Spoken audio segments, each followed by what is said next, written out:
ਸਾਹਿਬ ਜੀ।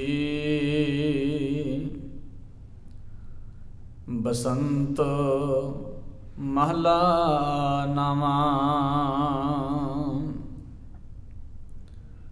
ਮਾਈ ਮੈਂ ਧਨ ਪਾਇਓ ਹਰ ਨਾਮ। ਮਨ ਮੇਰੋ ਤਾਵਨ ਤੇ ਛੂਟਿਓ। ਘਰ ਬੈਠੋ ਬਿਸ਼ਰਾਮ। ਮਾਈ ਮੈਂ ਧਨ ਪਾਇਓ ਹਰ ਨਾਮ।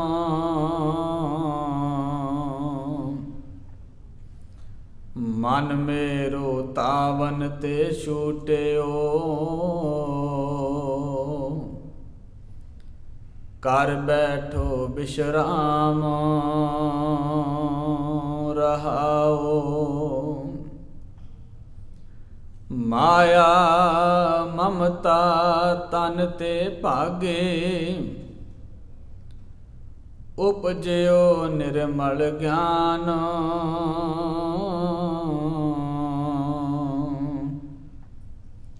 ਲੋਭ ਮੋਹ ਏ ਪਰਸ ਨਾ ਸਕੈ। ਗਹੀ ਭਗਤ ਭਗਵਾਨ। ਜਨਮ ਜਨਮ ਕਾ ਸੰਸਾਰ ਚੁਕਾ। ਰਤਨ ਨਾਮ ਜਪ ਪਾਇਆ। ਤ੍ਰਿਸ਼ਨਾ ਸਕਲ ਬਿਨਾਸੀ ਮਨ ਤੇ। ਨਿਜ ਸੁਖ ਮਾਹੇ ਸਮਾਇਆ। ਜਾ ਕਉ ਹੋਤ ਦਇਆਲ ਕਿਰਪਾ ਨਿਧ। ਸੋ ਗੋਬਿੰਦ ਗੁਣ ਗਾਵੇ।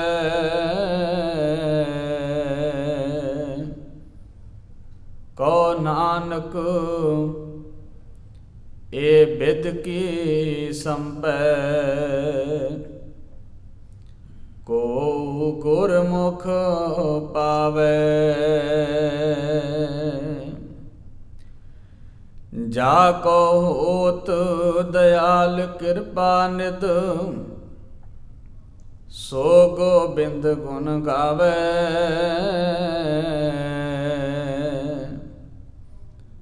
ਕਹੋ ਨਾਨਕ ਏ ਬਿਧ ਕੀ ਸੰਪੈ। ਕੋ ਗੁਰਮੁਖ ਪਾਵੇ।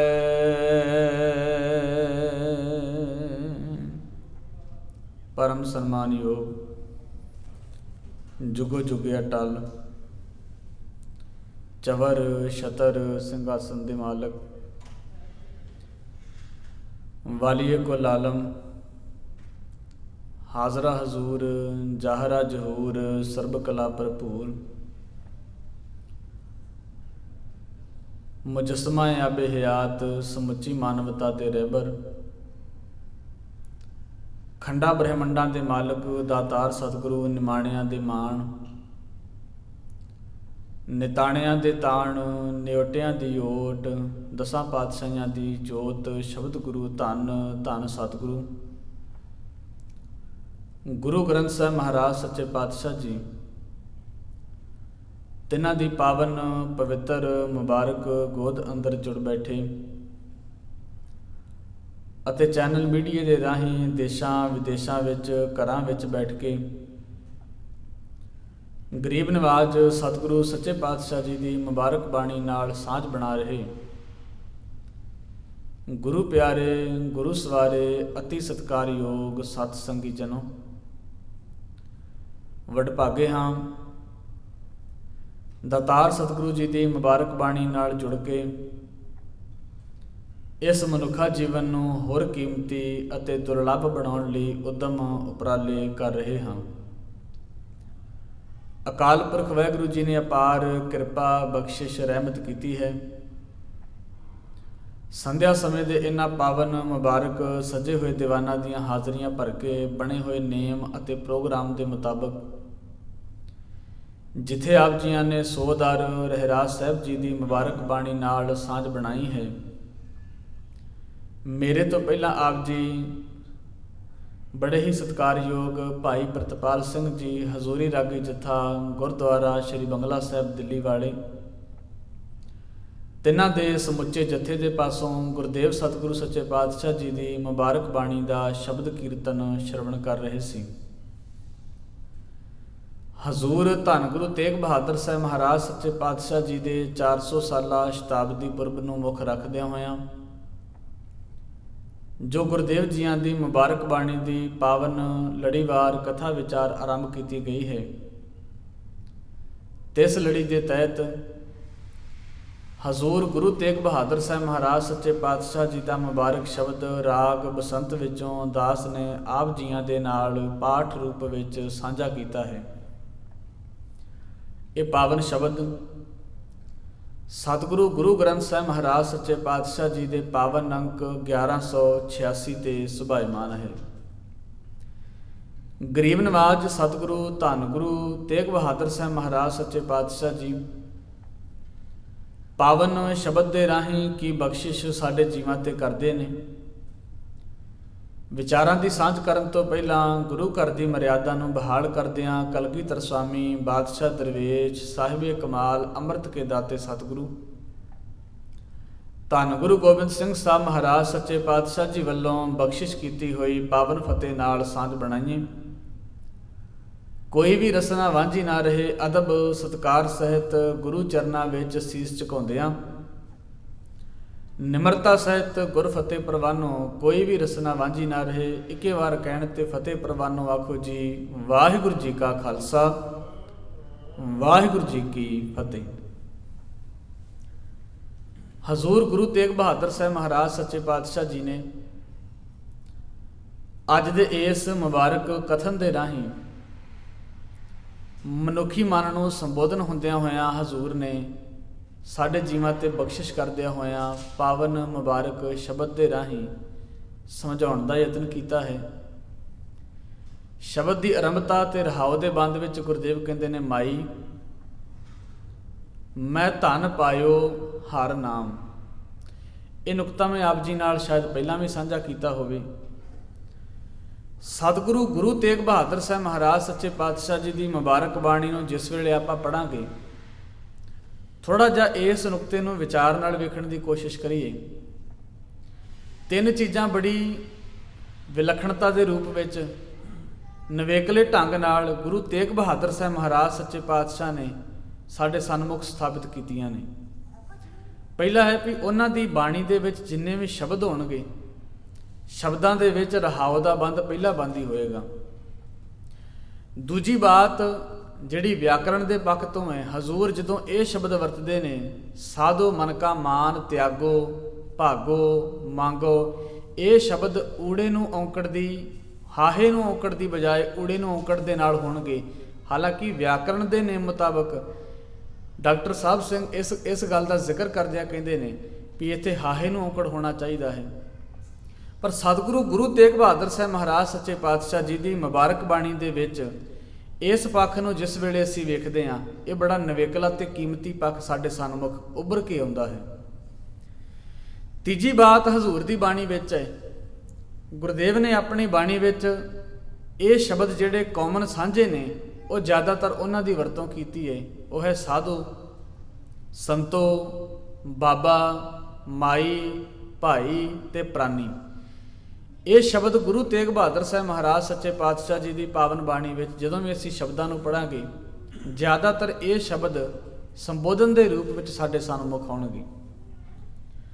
ਤੋ ਹਜ਼ੂਰ ਅੱਜ ਦੇ ਮੁਬਾਰਕ ਸ਼ਬਦ ਦੇ ਵਿੱਚ ਮਾਈ ਨੂੰ ਸੰਬੋਧਨ ਹੋ ਕੇ ਕਹਿੰਦੇ ਨੇ, ਮਾਈ ਮੈਂ ਧਨ ਪਾਇਓ ਹਰ ਨਾਮ, ਮਨ ਮੇਰੋ ਧਾਵਨ ਤੇ ਛੂਟਿਓ, ਕਰ ਬੈਠੋ ਵਿਸ਼ਰਾਮ। ਹੇ ਮਾਂ, ਜਦੋਂ ਦਾ ਮੈਂ ਕਰਤੇ ਪੁਰਖ ਵਾਹਿਗੁਰੂ ਦੇ ਨਾਮ ਅੰਮ੍ਰਿਤ ਨੂੰ ਜੀਵਨ ਦੇ ਵਿੱਚ ਸੰਭਾਲਿਆ ਹੈ, ਜਿਹੜਾ ਮੇਰਾ ਮਨ ਹੈ ਉਹ ਭਟਕਣਾ ਦੇ ਵਿੱਚ ਪੈਣ ਤੋਂ ਹਟ ਗਿਆ। ਹੁਣ ਮੇਰਾ ਮਨ ਟਿਕ ਗਿਆ ਹੈ। ਮੇਰਾ ਮਨ ਭਟਕਦਾ ਇਸ ਕਰਕੇ ਸੀ, ਜਿਹੜੀ ਚੀਜ਼ ਇਹ ਲੱਭ ਰਿਹਾ ਸੀ ਉਹਦੇ ਨਾਲ ਇਹਦੀ ਭਟਕਣਾ ਦੂਰ ਨਹੀਂ ਸੀ ਹੋ ਰਹੀ। ਅਗਿਆਨਤਾ ਦੇ ਕਰਕੇ, ਬੁਰਾਈਆਂ ਦੇ ਕਰਕੇ, ਵਿਕਾਰਾਂ ਦੇ ਕਰਕੇ ਜਿਹੜੇ ਸੁੱਖ ਦੀ ਪ੍ਰਾਪਤੀ ਵਾਸਤੇ ਬਾਹਰ ਦੌੜ ਰਿਹਾ ਸੀ, ਉਹ ਸੁੱਖ ਕਰਤੇ ਪੁਰਖ ਵਾਹਿਗੁਰੂ ਨੇ ਇਹਦੇ ਅੰਦਰ ਟਿਕਾਇਆ ਹੋਇਆ ਸੀ। ਗੁਰੂ ਗ੍ਰੰਥ ਸਾਹਿਬ ਮਹਾਰਾਜ ਸੱਚੇ ਪਾਤਸ਼ਾਹ ਜੀ ਦੀ 52 ਬਾਣੀ ਦੇ ਵਿੱਚ ਜਦੋਂ ਹਜ਼ੂਰ ਦਾ ਅਸੀਂ ਇਹ ਮੁਬਾਰਕ ਸ਼ਬਦ ਪੜ੍ਹਦੇ ਹਾਂ ਤੇ ਹਜ਼ੂਰ ਕਹਿੰਦੇ ਨੇ, ਘਰ ਹੀ ਮੈਂ ਅੰਮ੍ਰਿਤ ਭਰਪੂਰ ਹੈ, ਮਨ ਮੁਖਾਂ ਸਾਧ ਨਾ ਪਾਇਆ, ਜਿਉਂ ਕਸਤੂਰੀ ਮਿਰਗ ਨਾ ਜਾਣੇ, ਭਰਮ ਦਾ ਭਰਮ ਭੁਲਾਇਆ। ਹੁਣ ਕਸਤੂਰੀ ਹਿਰਨ ਦੀ ਨਾਭੀ ਦੇ ਵਿੱਚ ਹੈ, ਪਰ ਲੱਭ ਕਿੱਥੇ ਰਿਹਾ? ਬਾਹਰ। ਦੌੜ ਇਸੇ ਕਰਕੇ ਰਿਹਾ ਕਿਉਂਕਿ ਉਹ ਭਰਮ ਦੇ ਵਿੱਚ ਜਿਹੜੀ ਚੀਜ਼ ਉਹਦੇ ਕੋਲ ਹੈ ਉਹਨੂੰ ਲੱਭਣ ਦੇ ਵਾਸਤੇ ਉਹ ਕਦੀ ਕਿਸੇ ਪਾਸੇ ਜਾ ਰਿਹਾ, ਕਦੀ ਕਿਸੇ ਪਾਸੇ ਜਾ ਰਿਹਾ। ਪਰ ਅਖੀਰ ਇਹਨਾਂ ਸਾਰੀਆਂ ਚੀਜ਼ਾਂ ਵਿੱਚ ਪੈ ਕੇ, ਭਟਕਣਾ ਵਿੱਚ ਪੈ ਕੇ ਉਹਦੇ ਪੱਲੇ ਖੁਆਰੀ ਪੈਂਦੀ, ਜਿਹੜੀ ਚੀਜ਼ ਪਿੱਛੇ ਉਹ ਦੌੜ ਰਿਹਾ ਉਹ ਮਿਲਦੀ ਉਹਨੂੰ ਫਿਰ ਵੀ ਨਹੀਂ। ਗੁਰੂ ਗ੍ਰੰਥ ਸਾਹਿਬ ਮਹਾਰਾਜ ਸੱਚੇ ਪਾਤਸ਼ਾਹ ਜੀ ਦੀ ਪਾਵਨ ਬਾਣੀ ਵਿੱਚ ਹਜ਼ੂਰ ਨੇ ਮ੍ਰਿਗ ਤ੍ਰਿਸ਼ਨਾ ਦੀ ਉਦਾਹਰਣ ਕਿੰਨੇ ਡੂੰਘੇ ਸ਼ਬਦਾਂ ਦੇ ਵਿੱਚ ਸਾਡੇ ਨਾਲ ਸਾਂਝੀ ਕੀਤੀ, ਕਿੰਨੇ ਡੂੰਘੇ ਸ਼ਬਦਾਂ ਦੇ ਵਿੱਚ। ਤੁਸੀਂ ਵੇਖੋ ਹਜ਼ੂਰ ਦੀ ਬਾਣੀ ਦਾ ਕਿੰਨਾ ਵੱਡਾ ਪੱਖ ਹੈ ਵੀ ਸਤਿਗੁਰੂ ਸੱਚੇ ਪਾਤਸ਼ਾਹ ਮਹਾਰਾਜ ਮਨੁੱਖ ਨੂੰ ਸਮਝਾਉਣ ਦੀ ਖਾਤਰ ਪਸ਼ੂਆਂ ਦੀਆਂ, ਪੰਛੀਆਂ ਦੀਆਂ, ਜਾਨਵਰਾਂ ਦੀਆਂ ਉਦਾਹਰਣਾਂ ਵਰਤਦੇ ਨੇ। ਹਾਲਾਂਕਿ ਹਿਰਨ ਨੂੰ ਪਤਾ ਵੀ ਨਹੀਂ ਹੋਏਗਾ ਵੀ ਮੇਰਾ ਨਾਮ ਵੀ ਗੁਰੂ ਗ੍ਰੰਥ ਸਾਹਿਬ ਮਹਾਰਾਜ ਦੀ ਬਾਣੀ ਵਿੱਚ ਹੈ, ਪਰ ਹਜ਼ੂਰ ਨੇ ਮਨੁੱਖੀ ਮਨ ਨੂੰ ਸਮਝਾਉਣ ਦੇ ਵਾਸਤੇ ਜਾਨਵਰ ਦੀ ਉਦਾਹਰਣ ਮੈਂ ਆਪ ਜੀ ਨਾਲ ਸਾਂਝੀ ਕਰਦਾ। ਸਤਿਗੁਰੂ ਗੁਰੂ ਤੇਗ ਬਹਾਦਰ ਸਾਹਿਬ ਮਹਾਰਾਜ ਸੱਚੇ ਪਾਤਸ਼ਾਹ ਜਿਨ੍ਹਾਂ ਦੇ ਸ਼ਬਦ ਦੀ ਆਪਾਂ ਵਿਚਾਰ ਕਰ ਰਹੇ ਹਾਂ, ਜਦੋਂ ਗੁਰਦੇਵ ਦੇ ਆਪਾਂ ਮੁਬਾਰਕ ਸ਼ਲੋਕ ਜਿਹੜੇ ਭੋਗ ਦੇ ਸਮੇਂ ਤੇ ਅਖੰਡ ਪਾਠ ਦੀ ਸਮਾਪਤੀ ਦੇ ਸਮੇਂ ਤੇ ਆਪਾਂ ਪੜ੍ਹਦੇ ਹਾਂ, ਉੱਥੇ ਹਜ਼ੂਰ ਕੂਕਰ ਦੀ ਉਦਾਹਰਣ ਵਰਤ ਕੇ ਸਮਝਾਉਂਦੇ ਨੇ ਕਿ ਸੁਆਮੀ ਕੋ ਕਰੇ ਜਿਉ ਸਦਾ, ਸਵਾਨ ਤਜਤ ਨਹੀਂ ਨਿਤ, ਨਾਨਕ ਇਹ ਬਿਦ ਹਰ ਭਜੋ ਇੱਕ ਮਨ ਹੋਏ ਇੱਕ ਚਿੱਤ। ਵੀ ਜਿਵੇਂ ਕੂਕਰ ਆਪਣੇ ਮਾਲਕ ਦੇ ਪ੍ਰਤੀ ਵਫਾਦਾਰ ਹੈ, ਕਿੰਨਾ ਚੰਗਾ ਹੋਵੇ ਜੇ ਤੂੰ ਵੀ ਵਫਾਦਾਰ ਬਣ ਜਾਏ ਗੁਰੂ ਦਾ। ਤੈਨੂੰ ਸਿੱਖਣ ਦੀ ਜੇ ਵਫਾਦਾਰੀ ਸਿੱਖਣੀ ਚਾਹੁੰਦਾ ਤੇ ਕੂਕਰ ਦੇ ਕੋਲੋਂ ਸਿੱਖ, ਸਵਾਨ ਦੇ ਕੋਲੋਂ ਸਿੱਖ, ਤੇਰੇ ਨਾਲੋਂ ਚੰਗਾ ਹੈ ਉਹ। ਕਿੰਨੀਆਂ ਐਗਜ਼ਾਮਪਲਾਂ ਅਸੀਂ ਪੜ੍ਹਦੇ ਹਾਂ। 20 ਸਾਲ ਆਪਣੇ ਮਾਲਕ ਦੇ ਘਰ ਨੌਕਰੀ ਕਰਨ ਵਾਲਾ ਅਖੀਰ ਮਾਲਕ ਦੇ ਨਾਲ ਵਿਸ਼ਵਾਸਘਾਤ ਕਰਕੇ ਨਕਦੀ ਹੀਰੇ ਜਵਾਹਰਾਤ ਲੈ ਕੇ ਫਰਾਰ ਹੋ ਜਾਂਦਾ ਤੇ ਜਾਂਦਿਆਂ ਜਾਂਦਿਆਂ ਮਾਲਕ ਦਾ ਗਲਾ ਵੀ ਰੇਤ ਜਾਂਦਾ, ਕਤਲ ਕਰ ਜਾਂਦਾ ਉਹਦਾ। ਤੇ ਇਹ ਚੀਜ਼ਾਂ ਵੀ ਅਸੀਂ ਪੜ੍ਹਦੇ ਹਾਂ ਵੀ ਘਰ ਦੇ ਵਿੱਚ ਪਾਲਿਆ ਹੋਇਆ ਕੂਕਰ ਜਿਸ ਵੇਲੇ ਰਾਤ ਨੂੰ ਕੋਈ ਅਜਨਬੀ ਬੰਦਾ ਵੀ ਆ ਜਾਏ ਉਹਨੂੰ ਵੇਖ ਕੇ ਭੌਂ ਕੇ ਆਪਣੇ ਮਾਲਕ ਨੂੰ ਸੁਚੇਤ ਕਰਦਾ ਵੀ ਆਪਣੇ ਘਰ ਵਾਲੇ ਪਾਸੇ ਕੋਈ ਉਹ ਬੰਦਾ ਆ ਰਿਹਾ ਜਿਹਨੂੰ ਮੈਂ ਨਹੀਂ ਜਾਣਦਾ। ਵਫਾਦਾਰ ਕੌਣ ਹੋਇਆ, ਬੰਦਾ ਕਿ ਕੂਕਰ?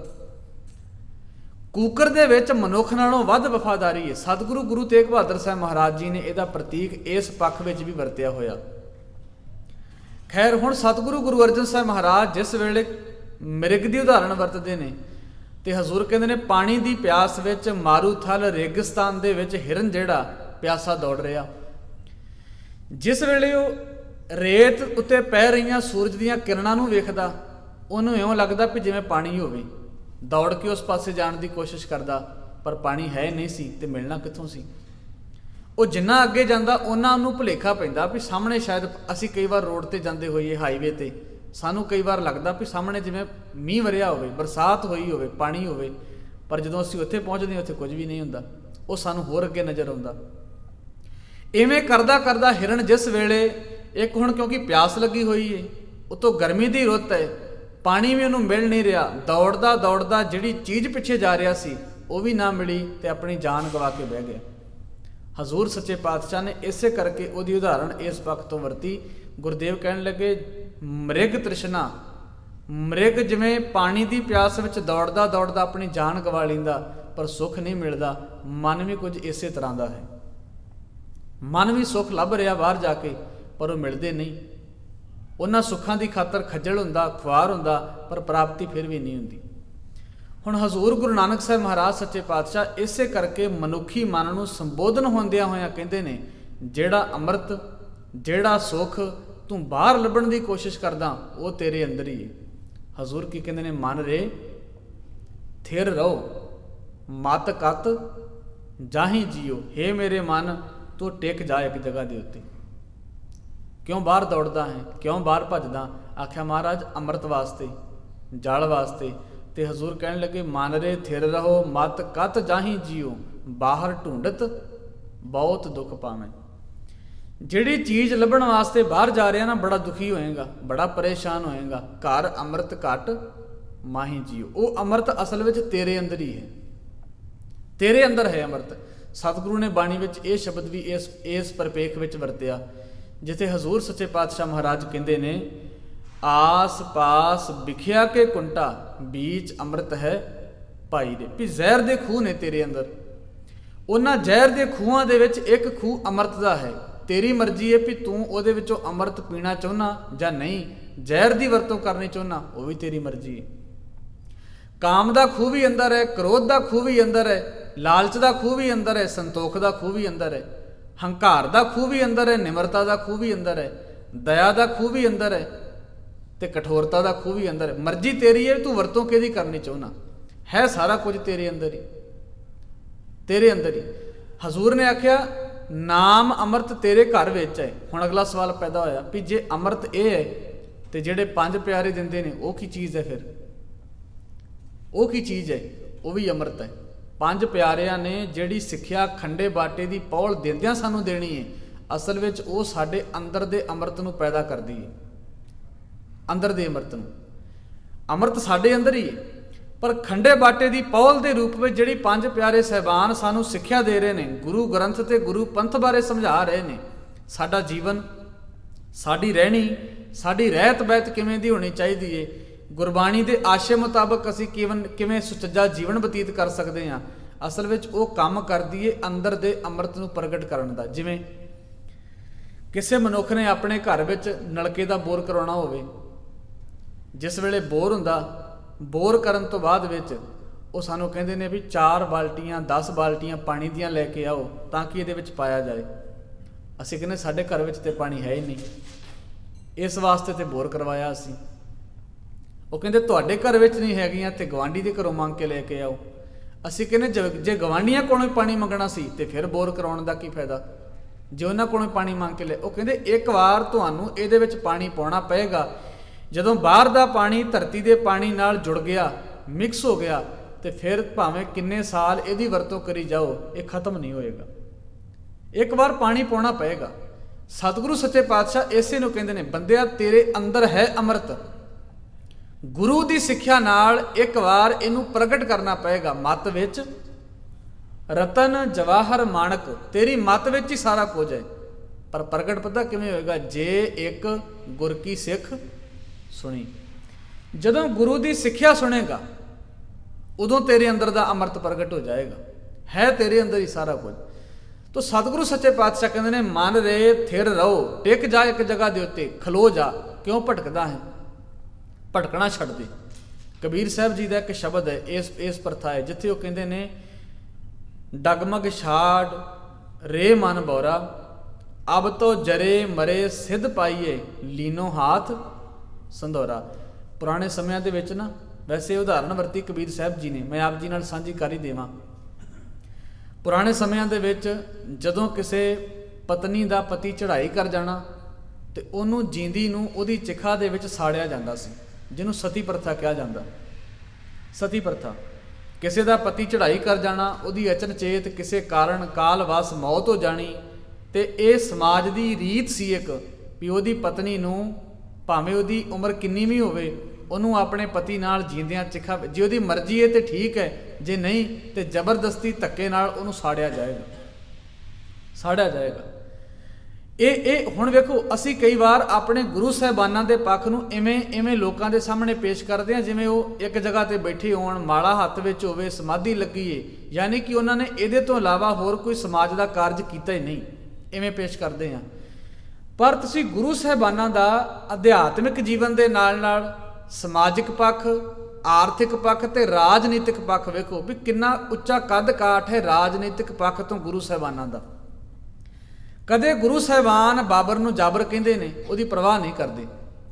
ਧੰਨ ਗੁਰੂ ਅੰਗਦ ਸਾਹਿਬ ਮਹਾਰਾਜ ਸੱਚੇ ਪਾਤਸ਼ਾਹ ਖਡੂਰ ਦੇ ਵਿੱਚ ਹਮਾਯੂ ਦਾ ਹੰਕਾਰ ਤੋੜਦੇ ਨੇ, ਪਰਵਾਹ ਨਹੀਂ ਕਰਦੇ।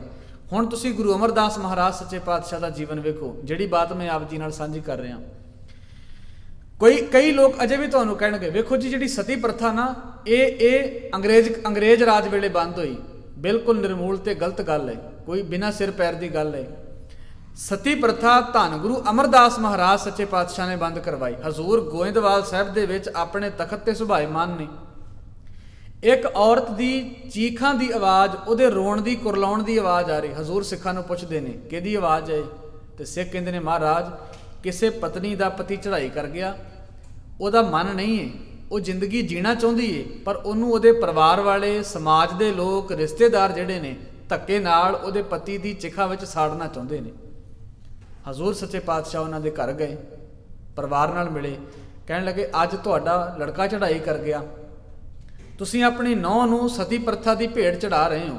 ਅੰਦਾਜ਼ਾ ਲਾਓ ਜੇ ਕੱਲ ਨੂੰ ਤੁਹਾਡੇ ਜਵਾਈ ਨਾਲ ਇਦਾਂ ਹੋਵੇ ਤੇ ਤੁਹਾਡੀ ਧੀ ਨੂੰ ਕੋਈ ਇਦਾਂ ਜ਼ਬਰਦਸਤੀ ਚੁੱਕ ਕੇ ਚਿਖਾ ਵਿੱਚ ਸਾੜੇ, ਸਤੀ ਪ੍ਰਥਾ ਦੀ ਭੇਟ ਚੜ੍ਹਾ ਦੇਵੇ, ਤੁਹਾਡੇ ਦਿਲ ਤੇ ਕੀ ਬੀਤੇਗੀ।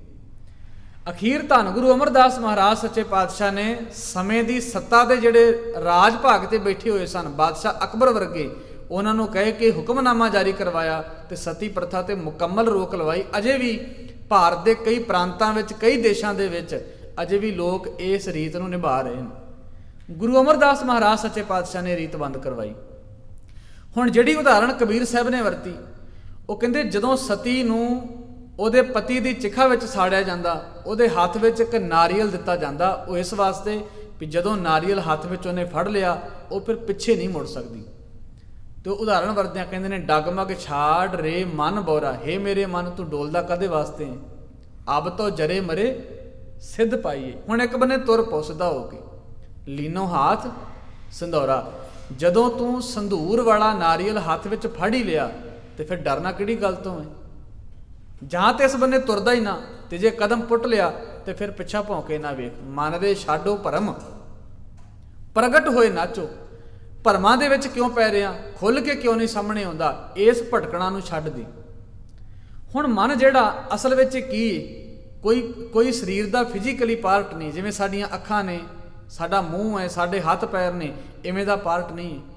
ਤੁਸੀਂ ਪੂਰੀ ਬਾਡੀ ਨੂੰ ਐਕਸਰੇ ਨਾਲ ਸਕੈਨ ਕਰ ਸਕਦੇ ਹੋ, MRI ਨਾਲ ਸਕੈਨ ਕਰ ਸਕਦੇ ਹੋ, ਪਰ ਮਨ ਨੂੰ ਤੁਸੀਂ ਸਕੈਨ ਨਹੀਂ ਕਰ ਸਕਦੇ। ਮਨ ਹੈ ਵਿਚਾਰਾਂ ਦਾ ਸੰਗ੍ਰਹਿ, ਤੇ ਵਿਚਾਰ ਨੂੰ ਵਿਚਾਰ ਨਾਲ ਹੀ ਬਦਲਿਆ ਜਾ ਸਕਦਾ। ਪਰ ਹੈਰਾਨੀ ਸਾਧ ਸੰਗਤ ਸਭ ਤੋਂ ਵੱਡੀ ਇਸ ਗੱਲ ਦੀ ਹੈ, ਸਾਡੇ ਕੋਲ ਵਿਚਾਰਾਂ ਦਾ ਐਡਾ ਵੱਡਾ ਖਜ਼ਾਨਾ ਹੋਵੇ, ਅਸੀਂ ਇੰਨੀ ਵੱਡੀ ਗੁਰਬਾਣੀ ਦੇ ਮਹਾਨ ਖਜ਼ਾਨੇ ਦੇ ਕੋਲ ਹੋਣ ਦੇ ਬਾਵਜੂਦ ਵੀ ਆਪਣੇ ਮਨ ਦੇ ਵਿਚਾਰਾਂ ਨੂੰ ਬਦਲਣ ਲਈ ਤਿਆਰ ਨਹੀਂ। ਮਨ ਦੇ ਵਿਚਾਰ, ਦੁਨੀਆ ਦੇ ਵਿੱਚ ਕੋਈ ਰਿਸ਼ਤਾ ਜੇ ਜੁੜਦਾ ਤੇ ਵਿਚਾਰਾਂ ਦੇ ਨਾਲ, ਕੋਈ ਰਿਸ਼ਤਾ ਟੁੱਟਦਾ ਤੇ ਵਿਚਾਰਾਂ ਦੇ ਕਰਕੇ। ਦੋ ਸਕੇ ਮਿੱਤਰ, ਬਚਪਨ ਤੋਂ ਉਹਨਾਂ ਦੀ ਮਿੱਤਰਤਾ ਹੈ, ਦੋਸਤੀ ਹੈ ਉਹਨਾਂ ਦੀ, ਪਰ ਜੇ ਅੱਜ ਕਿਸੇ ਕਾਰਨ ਤੋਂ ਲੜਾਈ ਹੋਈ, ਝਗੜਾ ਹੋਇਆ, ਕਲੇਸ਼ ਹੋਇਆ, ਤੇ ਕਾਹਦੇ ਕਰਕੇ? ਦੋਨਾਂ ਦੇ ਵਿਚਾਰ ਅਲੱਗ-ਅਲੱਗ ਹੋ ਗਏ, ਵਿਚਾਰ ਨਹੀਂ ਮਿਲੇ। ਮਕਾਨ ਦੀ ਇੱਕੋ ਛੱਤ ਥੱਲੇ ਰਹਿਣ ਵਾਲੇ ਪਤੀ ਪਤਨੀ, ਜੇ ਉਹਨਾਂ ਦੀ ਆਪਸ ਵਿੱਚ ਨਹੀਂ ਬਣਦੀ ਤੇ ਕੀ ਕਾਰਨ ਬਣਿਆ? ਬੱਚੇ ਹੋਣ ਤੋਂ ਬਾਅਦ 20-25 ਸਾਲ ਬੀਤ ਜਾਣ ਤੋਂ ਬਾਅਦ ਜੇ ਤਲਾਕ ਹੋਇਆ ਤੇ ਕੀ ਨੌਬਤ ਆਈ? ਉਹਨਾਂ ਦੇ ਵਿਚਾਰ ਨਹੀਂ ਮਿਲੇ, ਵਿਚਾਰਾਂ ਵਿੱਚ ਫਰਕ ਪੈ ਗਿਆ।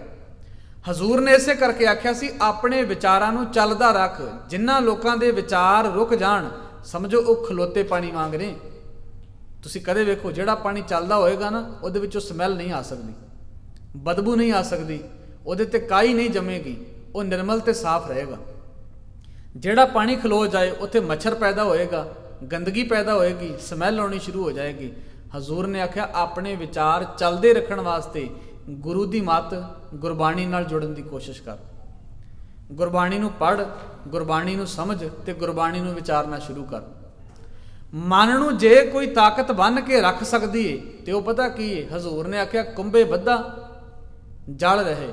ਜਿਵੇਂ ਸੁੱਕੀ ਮਿੱਟੀ ਨੂੰ ਛਾਣ ਕੇ ਪਾਣੀ ਨਾਲ ਗੁੰਨ ਕੇ ਬੰਨਿਆ ਜਾਂਦਾ, ਘੜਾ ਬਣਾਇਆ ਜਾਂਦਾ, ਤੇ ਉਸ ਘੜੇ ਵਿੱਚ ਫਿਰ ਪਾਣੀ ਪਾਇਆ ਜਾਂਦਾ। ਕੁੰਭੇ ਬੱਧਾ ਜਲ ਰਹੇ, ਜਲ ਬਿਨ ਕੁੰਭ ਨਾ ਹੋਏ, ਗਿਆਨ ਕਾ ਬੱਧਾ ਮਨ ਰਹੇ, ਗੁਰ ਬਿਨ ਗਿਆਨ ਨਾ ਹੋਏ। ਗਿਆਨ ਤੋਂ ਬਿਨਾ ਇਸ ਮਨ ਨੂੰ ਟਿਕਾਇਆ ਨਹੀਂ। ਮਨ ਟਿਕੇਗਾ ਤੇ ਗਿਆਨ ਦੇ ਨਾਲ। ਦੁਨੀਆ ਦੀ ਕੋਈ ਚੀਜ਼, ਤੁਸੀਂ ਖਾਣਾ ਬਦਲ ਲਓ, ਪੋਸ਼ਾਕ ਬਦਲ ਲਓ, ਪਹਿਰਾਵਾ ਬਦਲ ਲਓ, ਤੁਹਾਡਾ ਮਨ ਟਿਕ ਨਹੀਂ ਸਕਦਾ। ਮਨ ਟਿਕੇਗਾ ਤੇ ਗਿਆਨ ਦੇ ਨਾਲ। ਸਤਿਗੁਰੂ ਦੀ ਬਾਣੀ ਇਸੇ ਕਰਕੇ ਬਾਰ-ਬਾਰ ਜ਼ੋਰ ਦਿੰਦੀ ਹੈ ਵੀ ਬਾਣੀ ਨੂੰ ਪੜ੍ਹਨ ਦੀ ਕੋਸ਼ਿਸ਼ ਕਰ, ਗਿਆਨ ਨਾਲ ਜੁੜਨ ਦੀ ਕੋਸ਼ਿਸ਼ ਕਰ। ਹੁਣ ਸਾਡੇ ਕੋਲ ਇੰਨਾ ਮਹਾਨ ਖਜ਼ਾਨਾ ਹੋਵੇ, ਗੁਰਬਾਣੀ ਦਾ ਕੀਮਤੀ ਧਨ ਸਾਡੇ ਕੋਲ ਹੋਵੇ, ਅਸੀਂ ਫਿਰ ਵੀ ਇਸ ਗੱਲ ਤੋਂ ਵਿਰਵੇ ਤੇ ਵਾਂਝੇ ਰਹਿ ਜਾਈਏ, ਇਹ ਸਾਡੀ ਬਦਕਿਸਮਤੀ ਨਹੀਂ ਤੇ ਹੋਰ ਕੀ ਹੈ। ਸਾਡੀ ਹਾਲਤ ਤੇ ਫਿਰ ਉਹ ਹੀ ਨਾ ਵੀ ਕਿਸੇ ਘੁਮਿਆਰ ਨੂੰ ਇੱਕ ਬੜਾ ਕੀਮਤੀ ਲਾਲ ਲੱਭ ਗਿਆ। ਧਿਆਨ ਨਾਲ ਸੁਣਿਓ ਗੱਲ ਨੂੰ, ਸਾਡੇ ਜੀਵਨ ਤੇ ਲੱਗਦੀ ਇਹ ਗੱਲ, ਸਾਡੇ ਜੀਵਨ ਤੇ, ਇਸ ਕਰਕੇ ਸਮਝਣ ਦੀ ਕੋਸ਼ਿਸ਼ ਕਰਿਓ। ਕਿਸੇ ਘੁਮਿਆਰ ਨੂੰ ਇੱਕ ਬੜਾ ਕੀਮਤੀ ਲਾਲ ਲੱਭਾ। ਹੁਣ ਕਿਉਂਕਿ ਉਹਨੂੰ ਪਰਖ ਨਹੀਂ ਉਸ ਚੀਜ਼ ਦੀ, ਉਹਦੀ ਪਾਰਖੂ ਬਿਰਤੀ ਨਹੀਂ ਹੈ, ਉਹਦਾ ਕੰਮ ਹੈ ਮਿੱਟੀ ਨੂੰ ਗੁੰਨਣਾ, ਛਾਨਣਾ, ਉਹਦੇ ਭਾਂਡੇ ਬਣਾਉਣੇ ਤੇ ਲੋਕਾਂ ਦੇ ਵਿੱਚ ਵੇਚ ਦੇਣੇ, ਖੋਤੇ ਤੇ ਭਾਰ ਲੱਦਣਾ ਤੇ ਚੁੱਕ ਕੇ ਲੈ ਜਾਣਾ। ਹੁਣ ਲਾਲ ਲੱਭਾ, ਉਹਨੇ ਉਸ ਲਾਲ ਦੇ ਵਿੱਚ ਸਰਾਖ ਮਾਰਿਆ, ਛੇਕ ਕੀਤਾ, ਉਹਦੇ ਵਿੱਚੋਂ ਦੀ ਰੱਸੀ ਲੰਘਾ ਕੇ ਤੇ ਘੁਮਿਆਰ ਨੇ ਖੋਤੇ ਦੇ ਗਲ ਵਿੱਚ ਉਹ ਲਾਲ ਪਾ ਦਿੱਤਾ। ਹੁਣ ਜਿਸ ਵੇਲੇ ਖੋਤੇ ਦੇ ਗਲ ਵਿੱਚ ਉਹ ਲਾਲ ਪਾਇਆ ਗਿਆ, ਉਹਨੇ ਸੋਚਿਆ ਚਮਕਦਾ ਬਹੁਤ ਹੈ, ਰਾਤ ਨੂੰ ਲਾਈਟ ਕਰੇਗਾ, ਰੌਸ਼ਨੀ ਦੇਗਾ ਤੇ ਮੈਂ ਰਾਤ ਨੂੰ ਵੀ ਆਪਣਾ ਕੰਮ ਕਰ ਸਕਦਾ, ਜਿੱਥੇ ਦਿਨੇ ਮਿਹਨਤ ਕਰਦਾ 2-4 ਘੰਟੇ ਰਾਤ ਨੂੰ ਵੀ ਕਰ ਲਿਆ ਕਰਾਂਗਾ। ਰੌਸ਼ਨੀ ਦਾ ਪ੍ਰਬੰਧ ਹੋ ਗਿਆ ਕਿਉਂਕਿ ਲਾਲ ਚਮਕਦਾ ਹੈ ਰੌਸ਼ਨੀ ਦੇ ਵਿੱਚ, ਹਨੇਰੇ ਦੇ ਵਿੱਚ। ਹੁਣ ਜਿਸ ਵੇਲੇ ਕਿਸੇ ਜੌਹਰੀ ਨੇ ਵੇਖਿਆ ਵੀ ਇਹਨੇ ਜਿਹੜਾ ਆਪਣੇ ਖੋਤੇ ਦੇ ਗਲ ਵਿੱਚ ਲਾਲ ਬੱਧਾ, ਇਹਦੀ ਜਾਣਕਾਰੀ ਨਹੀਂ, ਜੇ ਜਾਣਕਾਰੀ ਹੁੰਦੀ ਇਹਨੇ ਖੋਤੇ ਦੇ ਗਲ ਵਿੱਚ ਨਹੀਂ ਸੀ ਬੰਨਣਾ। ਇਹਦਾ ਮਤਲਬ ਹੈ ਇਹਨੂੰ ਜਾਣਕਾਰੀ ਨਹੀਂ, ਇਸ ਕਰਕੇ ਇਹਨੇ ਬੰਨਿਆ ਹੋਇਆ। ਹੁਣ ਉਹ ਜੌਹਰੀ ਉਹਦੇ ਕੋਲੋਂ ਲਾਲ ਲੈਣ ਵਾਸਤੇ ਗਿਆ ਤੇ ਵਿਉਂ ਤੇ ਬਣਾ ਰਿਹਾ ਵੀ ਜੇ ਮੈਂ ਇਹਨੂੰ ਕਿਹਾ ਵੀ ਇਹ ਲਾਲ ਹੈ, ਕਿੰਨੇ ਦਾ ਵੇਚੇਗਾ, ਹੋ ਸਕਦਾ ਪੈਸੇ ਜ਼ਿਆਦਾ ਮੰਗ ਲਵੇ, ਇਸ ਕਰਕੇ ਮੈਂ ਇਹਨੂੰ ਇਹ ਨਹੀਂ ਕਹਿਣਾ ਵੀ ਇਹ ਲਾਲ ਮੈਨੂੰ ਦੇ, ਮੈਂ ਇਹਨੂੰ ਕਹਿਣਾ ਵੀ ਪੱਥਰ ਕਿੰਨੇ ਦਾ ਵੇਚੇਗਾ। ਘੁਮਿਆਰ ਨੂੰ ਕਹਿੰਦਾ ਵੀ ਇਹ ਪੱਥਰ ਜਿਹੜਾ ਇਹ ਕਿੰਨੇ ਦਾ ਵੇਚੇਗਾ, ਉਹ ਕਹਿੰਦਾ ਜੀ ਮੈਂ ਇਹਦੇ 5 ਰੁਪਏ ਲੈਣੇ ਨੇ। ਤੇ ਜੌਹਰੀ, ਕਿਉਂਕਿ ਉਹਨੇ ਦੱਸਿਆ ਨਹੀਂ ਵੀ ਮੈਂ ਜੌਹਰੀ ਹਾਂ, ਆਮ ਇਨਸਾਨ ਬਣ ਕੇ ਉਹਦੇ ਸਾਹਮਣੇ ਗਿਆ, ਕਹਿੰਦਾ ਜੀ ਮੈਂ ਇਹਦੇ 2 ਰੁਪਏ ਦੇਵਾਂਗਾ ਤੁਹਾਨੂੰ। ਹੁਣ ਉਹ ਪੰਜਾਂ ਦੀ ਤੇ ਦੋਵਾਂ ਦੀ ਤੇ ਪੰਜਾਂ ਦੀ ਲਗਾਤਾਰ ਬਹਿਸ ਚੱਲ ਰਹੀ, ਲੜਾਈ ਹੋ ਰਹੀ। ਇੰਨੀ ਦੇਰ ਨੂੰ ਤੀਜਾ ਬੰਦਾ ਜਿਹੜਾ ਖੁਦ ਜੌਹਰੀ ਏ ਉਹ ਸਾਹਮਣੇ ਆ ਗਿਆ। ਦੱਸਿਆ ਉਹਨੇ ਵੀ ਨਾ ਵੀ ਮੈਂ ਵੀ ਜੌਹਰੀ ਹਾਂ। ਉਹਨੂੰ ਵੀ ਲੱਗਾ ਵੀ 2 ਬੰਦੇ ਲੜ ਰਹੇ ਨੇ, ਇਹਦਾ ਮਤਲਬ ਦੋਵਾਂ ਨੂੰ ਪਰਖ ਨਹੀਂ ਹੈਗੀ, ਪਰ ਉਹ ਨਹੀਂ ਸੀ ਜਾਣਦਾ ਇਹਨਾਂ ਵਿੱਚੋਂ ਇੱਕ ਜੌਹਰੀ ਏ। ਜਦੋਂ ਉਹ ਉਹਨਾਂ ਦੇ ਸਾਹਮਣੇ ਆਇਆ ਤੇ ਆਣ ਕੇ ਕਹਿਣ ਲੱਗਾ ਵੀ ਕਿਸ ਗੱਲ ਤੋਂ ਲੜ ਰਹੇ ਹੋ। ਘੁਮਿਆਰ ਕਹਿਣ ਲੱਗਾ ਮੇਰਾ ਪੱਥਰ ਹੈ, ਮੈਂ 5 ਰੁਪਏ ਮੰਗ ਰਿਹਾ, ਇਹ ਬੰਦਾ ਮੈਨੂੰ 2 ਰੁਪਏ ਦੇਣ ਨੂੰ ਤਿਆਰ ਹੈ, ਮੈਂ 5 ਤੋਂ ਘੱਟ ਵੇਚਣਾ ਨਹੀਂ। ਉਹ ਕਹਿੰਦਾ ਤੂੰ ਇਦਾਂ ਕਰ, ਤੂੰ 5 ਮੰਗ ਰਿਹਾ, ਮੈਂ ਤੈਨੂੰ 10 ਦੇਣ ਲਈ ਤਿਆਰ ਹਾਂ, ਇਹ ਪੱਥਰ ਮੈਨੂੰ ਦੇ। ਉਹਨੇ 10 ਰੁਪਏ ਦਿੱਤੇ ਤੇ ਪੱਥਰ ਲੈ ਕੇ ਤੁਰਦਾ ਬਣਿਆ। ਉਹ ਜਿਹੜਾ ਪਹਿਲਾ ਜੌਹਰੀ ਜਿਹੜਾ 2 ਰੁਪਏ ਦੀ ਗੱਲ ਕਹਿ ਕੇ ਅੜ ਰਿਹਾ ਸੀ, ਉਹ ਘੁਮਿਆਰ ਨੂੰ ਕਹਿਣ ਲੱਗਾ ਤੂੰ ਲੁੱਟਿਆ ਗਿਆ। ਉਹ ਕਹਿੰਦਾ ਮੈਂ ਕਿਵੇਂ ਲੁੱਟਿਆ ਗਿਆ? ਕਹਿੰਦਾ ਤੂੰ ਇਸ ਕਰਕੇ ਲੁੱਟਿਆ ਗਿਆ, ਇਹ ਅਸਲ 'ਚ ਪੱਥਰ ਨਹੀਂ ਸੀ, ਇਹ ਲਾਲ ਸੀ, ਤੈਨੂੰ ਇਹਦਾ ਲੱਖਾਂ ਰੁਪਈਆ ਮਿਲ ਸਕਦਾ ਸੀ, ਤੂੰ 10 ਰੁਪਈਆਂ 'ਚ ਵੇਚ ਦਿੱਤਾ। ਘੁਮਿਆਰ ਮੁਸਕਰਾਇਆ, ਹੱਸਣ ਲੱਗਾ, ਕਹਿੰਦਾ ਲੁੱਟਿਆ ਭਰਾਵਾ ਮੈਂ ਨਹੀਂ ਗਿਆ, ਲੁੱਟਿਆ ਤੇ ਤੂੰ ਗਿਆ। ਉਹ ਕਹਿੰਦਾ ਮੈਂ ਕਿਵੇਂ ਲੁੱਟਿਆ ਗਿਆ? ਉਹ ਕਹਿੰਦਾ ਮੇਰਾ ਤੇ ਕੰਮ ਮਿੱਟੀ ਦੇ ਭਾਂਡੇ ਬਣਾ ਕੇ ਵੇਚਣ ਦਾ, ਮੇਰੇ ਹਿਸਾਬ ਦਾ ਤੇ ਉਹ ਪੱਥਰ ਸੀ, ਮੈਂ ਤੇ 10 ਰੁਪਈਆਂ 'ਚ ਪੱਥਰ ਵੇਚਦਾ। ਜੇ ਤੈਨੂੰ ਪਤਾ ਸੀ ਵੀ ਉਹ ਲਾਲ ਆ ਤੇ ਤੂੰ ਉਹਨੂੰ ਕਿਉਂ ਗਵਾਇਆ? ਲੁੱਟਿਆ ਮੈਂ ਨਹੀਂ ਗਿਆ, ਮੈਂ ਤੇ 10 ਦਾ ਪੱਥਰ ਵੇਚਦਾ, ਤੂੰ ਲਾਲ ਨਹੀਂ ਖਰੀਦ ਸਕਿਆ, ਇਸ ਕਰਕੇ ਲੁੱਟਿਆ ਤੂੰ ਗਿਆ। ਸਾਡੇ ਨਾਲ ਵੀ ਉਹ ਸਾਰਾ ਕੁਝ ਵਾਪਰ ਰਿਹਾ। ਅਸੀਂ ਜਾਣਦੇ ਵੀ ਹਾਂ ਵੀ ਗੁਰੂ ਗ੍ਰੰਥ ਸਾਹਿਬ ਮਹਾਰਾਜ ਦੀ ਬਾਣੀ ਦਾ ਖਜ਼ਾਨਾ ਬੜਾ ਮਹਾਨ ਹੈ, ਪੜ੍ਹਦੇ ਵੀ ਹਾਂ, ਪਰਖ ਵੀ ਹੈ ਸਾਨੂੰ, ਸਾਰੀ ਜਾਣਕਾਰੀ ਵੀ ਹੈ ਸਾਨੂੰ। ਇੰਨੀ ਜਾਣਕਾਰੀ ਹੋਣ ਦਾ ਲਾਭ ਕੀ ਹੈ ਜੇ ਅਸੀਂ ਬਾਣੀ ਨਾਲ ਜੁੜ ਕੇ ਆਪਣਾ ਜੀਵਨ ਹੀ ਨਾ ਸਵਾਰ ਸਕੇ ਤੇ ਜਾਣਕਾਰੀ ਵੀ ਕੀ ਕਰੇਗੀ। ਸਤਿਗੁਰੂ ਗੁਰੂ ਅਰਜਨ ਸਾਹਿਬ ਮਹਾਰਾਜ ਨੇ ਬਾਣੀ ਦੇ ਪਰਥਾਏ ਪਤਾ ਕੀ ਆਖਿਆ? ਹਜ਼ੂਰ ਕਹਿਣ ਲੱਗੇ ਹਮ ਤਨਵੰਤ ਭਾਗਟ ਸੱਚ ਨਾਏ, ਹਰ ਗੁਣ ਗਾਵੇਂ ਸਹਿਜ ਸੁਭਾਏ, ਪਿਉ ਦਾਦੇ ਕਾ ਖੋਲ ਡਿਠਾ ਖਜ਼ਾਨਾ, ਤਾਂ ਮੇਰੇ ਮਨ ਭਇਆ ਨਿਦਾਨਾ। ਆਖਿਆ ਮਹਾਰਾਜ ਕੀਮਤ ਕੀ ਹੈ ਇਹਦੀ, ਇਹ ਕਿੰਨਾ ਕੁ ਕੀਮਤੀ ਹੈ? ਲਾਲ ਜਿੰਨਾ ਕੀਮਤੀ ਹੋਏਗਾ। ਹਜ਼ੂਰ ਕਹਿਣ ਲੱਗੇ ਲਾਲ ਦੀ ਤੇ ਕੋਈ ਕੀਮਤ ਹੀ ਨਹੀਂ, ਇਹਦੀ ਕੀਮਤ ਉਹਦੇ ਨਾਲੋਂ ਵੀ ਬਹੁਤ ਜ਼ਿਆਦਾ ਹੈ। ਰਤਨ ਲਾਲ ਜਾਕਾ ਕਛੂ ਨਾ ਮੋਲ, ਭਰੇ ਭੰਡਾਰ ਅਖੂਟ ਅਤੋਲ, ਖਾਵੇਂ ਖਰਚੈ ਰਾਲ ਮਿਲ ਭਾਈ, ਤੋਟ ਨਾ ਆਵੇ ਵਾਧੂ ਜਾਏ। ਇਸ ਬਾਣੀ ਨੂੰ ਵਰਤਣਾ ਸੀ ਅਸੀਂ, ਤਾਂ ਸਾਡਾ ਜੀਵਨ ਜਾ ਕੇ ਸੋਹਣਾ ਬਣਨਾ ਸੀ, ਤਾਂ ਸਾਡਾ ਜੀਵਨ। ਜਿਨ੍ਹਾਂ ਨੇ ਇਸ ਬਾਣੀ ਦੇ ਮੁਤਾਬਕ ਜੀਵਨ ਢਾਲਿਆ, ਗੁਰੂ ਦੀ ਮੱਤ ਆਪਣੇ ਜੀਵਨ ਦੇ ਵਿੱਚ ਲੈ ਕੇ ਆਂਦੀ, ਕਿਤੇ ਉਹਨਾਂ ਦੇ ਜੀਵਨ ਨੂੰ ਵੇਖੋ। ਅਸੀਂ ਸਾਨੂੰ ਕਿੰਨਾ ਸਮਾਂ ਹੋ ਗਿਆ ਬਾਣੀ ਦੇ ਕੋਲ ਆਉਂਦੇ ਆ, ਮੱਥੇ ਟੇਕਦੇ ਆ, ਨਮਸਕਾਰ ਕਰਕੇ ਜਿਵੇਂ ਦੇ ਹੁੰਨੇ ਆ ਉਵੇਂ ਵਾਪਸ ਮੁੜ ਜਾਂਦੇ ਆ। ਪਰ ਜਦੋਂ ਅਸੀਂ ਆਪਣੇ ਬਜ਼ੁਰਗਾਂ ਦਾ ਜੀਵਨ ਵੇਖਦੇ ਆ, ਉਹਨਾਂ ਦੇ ਇਤਿਹਾਸ ਨੂੰ ਪੜ੍ਹਦੇ ਆ, ਪੰਡਤ ਬ੍ਰਹਮਦੱਤ ਦੇ ਖਾਨਦਾਨ ਨਾਲ ਸੰਬੰਧ ਰੱਖਣ ਵਾਲਾ ਪੰਡਤ ਕਿਰਪਾ ਰਾਮ, ਜਿਹੜਾ ਬ੍ਰਾਹਮਣਾਂ ਦੀ ਅਗਵਾਈ ਕਰਕੇ ਵਿਚੋਲਗੀ ਵਿੱਚ ਆਣ ਕੇ ਗੁਰੂ ਤੇਗ ਬਹਾਦਰ ਸਾਹਿਬ ਮਹਾਰਾਜ ਦੀ ਸ਼ਰਨ ਵਿੱਚ ਆਉਂਦਾ, ਉਹ ਪੰਡਤ ਕਿਰਪਾ ਰਾਮ ਇੱਕ ਵਾਰ ਆਪਣਾ ਸੀਸ ਗੁਰੂ ਦੇ ਚਰਨਾਂ ਵਿੱਚ ਰੱਖਦਾ ਤੇ ਫਿਰ ਪੰਡਤ ਕਿਰਪਾ ਰਾਮ ਨਹੀਂ, ਫਿਰ ਕਿਰਪਾਲ ਸਿੰਘ ਬਣ ਕੇ ਉੱਥੋਂ ਜਾਂਦਾ। ਇਹ ਉਹਦਾ ਜੀਵਨ ਹੈ। ਆਇਆ ਸੀ ਤੇ ਪੰਡਿਤ ਕਿਰਪਾ ਰਾਮ ਦੱਤ ਬਣ ਕੇ, ਜਿਸ ਵੇਲੇ ਵਾਪਸ ਗਿਆ ਤੇ ਕਿਰਪਾਲ ਸਿੰਘ ਬਣ ਕੇ ਗਿਆ ਤੇ ਚਮਕੌਰ ਦੀ ਜੰਗ ਵਿੱਚ ਸ਼ਹਾਦਤ ਦਾ ਜਾਮ ਪੀਤਾ ਉਸ ਸਿੱਖ ਨੇ। ਪਰ ਮੇਰੀ ਹਾਲਤ ਤੇ ਮੈਂ ਜਿਵੇਂ ਦਾ ਆ ਰਿਹਾ ਉਵੇਂ ਦਾ ਵਾਪਸ ਜਾ ਰਿਹਾ। ਉਹਦਾ ਕਾਰਨ ਪਤਾ ਕੀ ਹੈ? ਕਿਉਂਕਿ ਮੈਂ ਆਪਣਾ ਮਨ ਤੇ ਮੈਂ ਆਪਣਾ ਤਨ ਗੁਰੂ ਨੂੰ ਦੇਣਾ ਹੀ ਨਹੀਂ ਚਾਹੁੰਦਾ। ਮੈਂ ਇਹ ਚਾਹੁੰਦਾ ਵੀ ਮੈਂ ਗੁਰਮੁਖ ਬਣ ਜਾਵਾਂ, ਮੈਂ ਇਹ ਚਾਹੁੰਦਾ ਵੀ ਮੈਂ ਸੇਵਕ ਬਣ ਜਾਵਾਂ, ਮੈਂ ਇਹ ਚਾਹੁੰਦਾ ਵੀ ਮੈਂ ਗੁਰੂ ਦਾ ਆਸ਼ਿਕ ਬਣ ਜਾਵਾਂ, ਪਰ ਮੈਂ ਇਹ ਨਹੀਂ ਚਾਹੁੰਦਾ ਵੀ ਮੈਂ ਆਪਣਾ ਮਨ ਵੀ ਗੁਰੂ ਨੂੰ ਦੇਵਾਂ। ਸਤਿਗੁਰੂ ਨੇ ਪਤਾ ਕੀ ਆਖਿਆ? ਹਜ਼ੂਰ ਕਹਿਣ ਲੱਗੇ, ਧੰਨ ਸੁਹਾਗਣ ਜੋ ਪ੍ਰਭੂ ਪਛਾਣੇ। ਸਿੱਖ ਪਤਾ ਕੌਣ ਹੈ? ਜਿਹੜਾ ਗੁਰੂ ਨੂੰ ਪਛਾਣ ਦਾ ਮਤਲਬ ਹੈ ਸਾਂਝ ਬਣਾ ਲਵੇ ਉਹਦੇ ਨਾਲ। ਧੰਨ ਸੁਹਾਗਣ ਜੋ ਪ੍ਰਭੂ ਪਛਾਣੈ, ਮਾਨੈ ਹੁਕਮ, ਗੁਰੂ ਦੇ ਹੁਕਮ ਨੂੰ ਮੰਨ ਲਵੇ, ਤਜੇ ਅਭਿਮਾਨੇ, ਹੰਕਾਰ ਛੱਡ ਦੇਵੇ, ਪ੍ਰੇਮ ਸਿਉ ਰਾਤੀ ਰਲੀਆਂ ਮਾਨੇ, ਗੁਰੂ ਨਾਲ ਜੁੜ ਕੇ ਤੇ ਆਨੰਦ ਮਹਿਸੂਸ ਕਰੇ, ਆਨੰਦ ਮਹਿਸੂਸ ਕਰੇ। ਹਜ਼ੂਰ ਕਹਿਣ ਲੱਗੇ, ਸੁਣ ਸਖੀਏ ਪ੍ਰਭ ਮਿਲਣ ਨਿਸ਼ਾਨੀ, ਗੁਰੂ ਨੂੰ ਮਿਲਣ ਦੀ ਨਿਸ਼ਾਨੀ ਪਤਾ ਕੀ ਹੈ? ਆਖਿਆ ਮਨ ਤਨ ਅਰਪ ਤਜ ਲਾਜ ਲੋਕਾਨੀ। ਆਪਣਾ ਮਨ ਵੀ ਗੁਰੂ ਨੂੰ ਭੇਟ ਕਰ ਦੇ, ਤਨ ਵੀ। ਤਨ ਭੇਟ ਕਰਨ ਦਾ ਮਤਲਬ ਹੈ ਆਪਣਾ ਜੀਵਨ ਗੁਰੂ ਦੇ ਮੁਤਾਬਕ ਜੀਣਾ ਸ਼ੁਰੂ ਕਰ। ਤੇ ਆਖਿਆ ਤੀਜੀ ਗੱਲ ਹੈ ਲਾਜ ਲੋਕਾਨੀ, ਲੋਕਾਂ ਦੀ ਲਾਜ, ਲੋਕਾਂ ਦੀ ਪਰਵਾਹ ਕਰਨੀ ਛੱਡ ਦੇ ਵੀ ਲੋਕ ਕੀ ਕਹਿੰਦੇ ਨੇ, ਲੋਕ ਕੀ ਕਹਿੰਦੇ ਨੇ। ਜਿਹੜਾ ਸਿੱਖ ਹੋਵੇ ਨਾ, ਖਿਮਾ ਕਰਨਾ, ਜਿਹੜਾ ਸੇਵਕ ਹੋਵੇ, ਜਿਹੜਾ ਗੁਰੂ ਦਾ ਪਿਆਰਾ ਤੇ ਆਸ਼ਿਕ ਹੋਵੇ, ਉਹ ਨਹੀਂ ਵੇਖਦਾ ਵੀ ਲੋਕ ਕੀ ਕਹਿੰਦੇ ਨੇ। ਉਹ ਕਹਿੰਦਾ ਮੈਨੂੰ ਲੋਕਾਂ ਦੀ ਪਰਵਾਹ ਨਹੀਂ, ਮੈਂ ਇਹ ਵੇਖਣਾ ਵੀ ਗੁਰੂ ਮੈਨੂੰ ਕੀ ਕਹਿੰਦਾ। ਸਿੱਖ ਦਾ ਜੀਵਨ ਇਹ ਹੈ। ਅਬ ਹਮ ਚੱਲੀ ਠਾਕੁਰ ਪਿਹਾਰ, ਜਬ ਹਮ ਸ਼ਰਨ ਪ੍ਰਭੂ ਕੀ ਆਈ, ਰਾਖ ਪ੍ਰਭੂ ਭਾਵੇਂ ਮਾਰ। ਲੋਕਨ ਕੀ ਚਤੁਰਾਈ ਉਪਮਾ, ਲੋਕਾਂ ਦੀਆਂ ਸਿਆਣਪਾਂ ਨੂੰ ਤੇ ਬੈਸੰਤਰ ਜਾਰ, ਅੱਗ ਲਾ ਕੇ ਸਾੜ ਦੋ ਸਾਰਾ ਕੁਝ। ਜਿਹੜੀਆਂ ਰੀਤਾਂ, ਜਿਹੜੀਆਂ ਰਸਮਾਂ ਉਹਨਾਂ ਨੇ ਬਣਾਈਆਂ, ਜਿਹੜੀਆਂ ਮੈਨੂੰ ਗੁਰੂ ਤੋਂ ਦੂਰ ਕਰਦੀਆਂ, ਆਖਿਆ ਅੱਗ ਲਾ ਕੇ ਸਾੜੋ। ਆਪਾਂ ਇਹਨਾਂ ਤੋਂ ਕੀ ਲੈਣਾ? ਆਪਾਂ ਇਹਨਾਂ ਦੇ ਚੱਕਰ ਵਿੱਚ ਹੀ ਨਹੀਂ ਪੈਣਾ। ਕੋਈ ਭਲਾ ਕਹੋ ਭਾਵੇਂ ਬੁਰਾ ਕਹੋ, ਮੈਂ ਗੁਰੂ ਦੇ ਰਾਹ ਤੇ ਆ ਰਿਹਾ ਤੇ ਕੋਈ ਬੰਦਾ ਮੇਰੀ ਝੂਠੀ ਚਾਪਲੂਸੀ ਕਰੇ ਕਿ ਬੜਾ ਚੰਗਾ ਹੈ ਤੂੰ, ਧਰਮ ਦੇ ਰਾਹ ਤੇ ਚੱਲਦਾ, ਕਹਿੰਦਾ ਇਹਦੇ ਨਾਲ ਵੀ ਮੇਰੇ ਮਨ 'ਚ ਹੰਕਾਰ ਨਹੀਂ ਹੁੰਦਾ। ਤੇ ਜੇ ਕੋਈ ਗੁਰੂ ਦੇ ਰਾਹ ਤੇ ਤੁਰਦਿਆਂ ਮੈਨੂੰ ਇਹ ਆਖੇ ਵੀ ਤੂੰ ਤੇ ਬੜਾ ਮਾੜਾ ਕੰਮ ਕਰਦਾ, ਇੰਨੇ ਲੋਕ ਇਹ ਕੰਮ ਕਰ ਰਹੇ ਸੀ, ਤੈਨੂੰ ਇਹ ਕੰਮ ਕਰਨ ਦੀ ਕੀ ਲੋੜ ਸੀ? ਤੂੰ ਵੀ ਲੋਕਾਂ ਵਾਂਗ ਜੀਵਨ ਜੀ ਲੈਂਦਾ, ਬੜਾ ਸਿੰਪਲ ਤੇ ਸਾਦਾ ਜਿਹਾ ਜੀਵਨ। ਗੁਰੂ ਦੇ ਰਾਹ ਤੇ ਚੱਲੇਗਾ ਤੇ ਬੜੀ ਮੁਸ਼ਕਲ ਦਾ ਸਾਹਮਣਾ ਕਰਨਾ ਪਏਗਾ। ਤੇ ਸਤਿਗੁਰੂ ਕਹਿਣ ਲੱਗੇ, ਮੈਂ ਉਹਨਾਂ ਦੀ ਵੀ ਪਰਵਾਹ ਨਹੀਂ ਕਰਦਾ। ਕੋਈ ਭਲਾ ਕਹੋ ਭਾਵੇਂ ਬੁਰਾ ਕਹੋ, ਹਮ ਤਨ ਦਿਓ ਹੈ ਢਾਰ। ਮੈਂ ਆਪਣਾ ਜੀਵਨ ਗੁਰੂ ਨੂੰ ਸਮਰਪਿਤ ਕਰ ਚੁੱਕਾ, ਕਿਉਂਕਿ ਮੈਂ ਗੁਰੂ ਦੇ ਦੱਸੇ ਰਾਹ ਤੇ ਤੁਰਨਾ ਚਾਹੁੰਦਾ, ਆਪਣੇ ਜੀਵਨ ਨੂੰ ਸੁਹੇਲਾ ਤੇ ਸੁਖੀ ਬਣਾਉਣਾ ਚਾਹੁੰਦਾ। ਇਹ ਜਿਸ ਵੇਲੇ ਗੁਰੂ ਦੀ ਮੱਤ, ਗੁਰਬਾਣੀ ਸਾਡੇ ਜੀਵਨ 'ਚ ਵਸ ਜਾਏਗੀ, ਸਾਡਾ ਜੀਵਨ ਗੁਰਮਤਿ ਮੁਤਾਬਕ ਹੋ ਜਾਏਗਾ, ਹਜ਼ੂਰ ਕਹਿਣ ਲੱਗੇ ਜੀਵਨ ਦੀਆਂ ਮੁਸ਼ਕਲਾਂ ਖਤਮ ਹੋ ਜਾਣਗੀਆਂ।